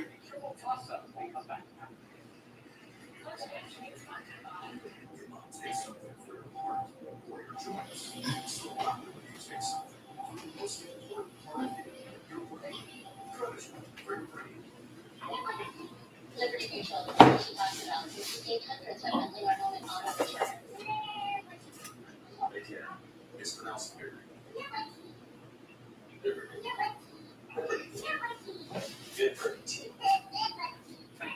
I should want to be very mature. Hey, that's enough, you two. Hey, I'm not the one acting like a total baby. Just two. Only made to what you need. Alright, Louie, watch this Friday. Clinically proven to control odor for 72 hours. It's so gentle that during clinical testing, not one woman experienced burning or irritation on pits, fecal privates. Way to go, Louie. The best deals go to louisdio.com. They feel so miserable. Throw days will be with your worst allergies, so you can start feeling better the same day and save your relationship with nature. Throw days. Even though some things are far away, we plan for them ahead of time because they're important. When it comes to your celebration of life, it's really more different. You want to plan ahead now so your family doesn't have to. And create a service that reflects your values, character, or traditions. No matter what you need. At Dignity Memorial, we listen to every detail and make sure everyone agrees with them. It's Margaritaville's Cheesecake Latitude Boy. Set sail on Margaritaville at sea for the cruise to the Caribbean. And regardless of what you look what you've done all, it's up. Let's get a different toss up on that. The category is $40,000. The category is wordplay. Y'all have your devices, so here we go.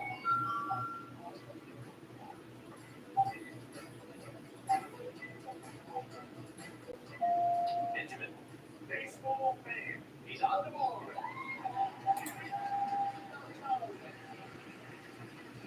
Now number 2.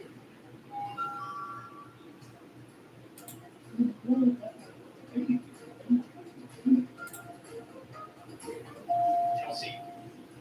You're a biggest fan. You get tired, okay, to talk, you got it. The third and final one right now.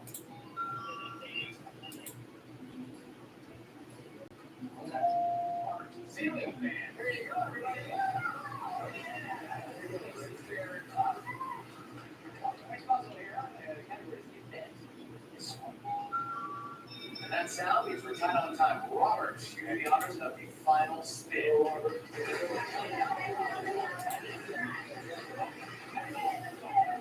Well.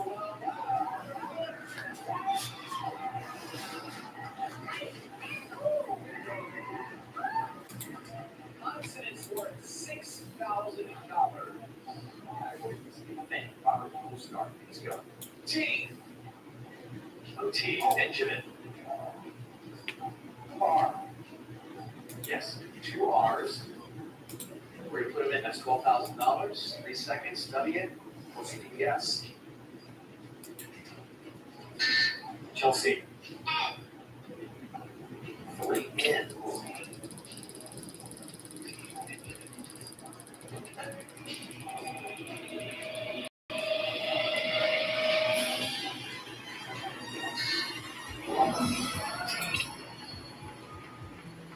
Is 1 G.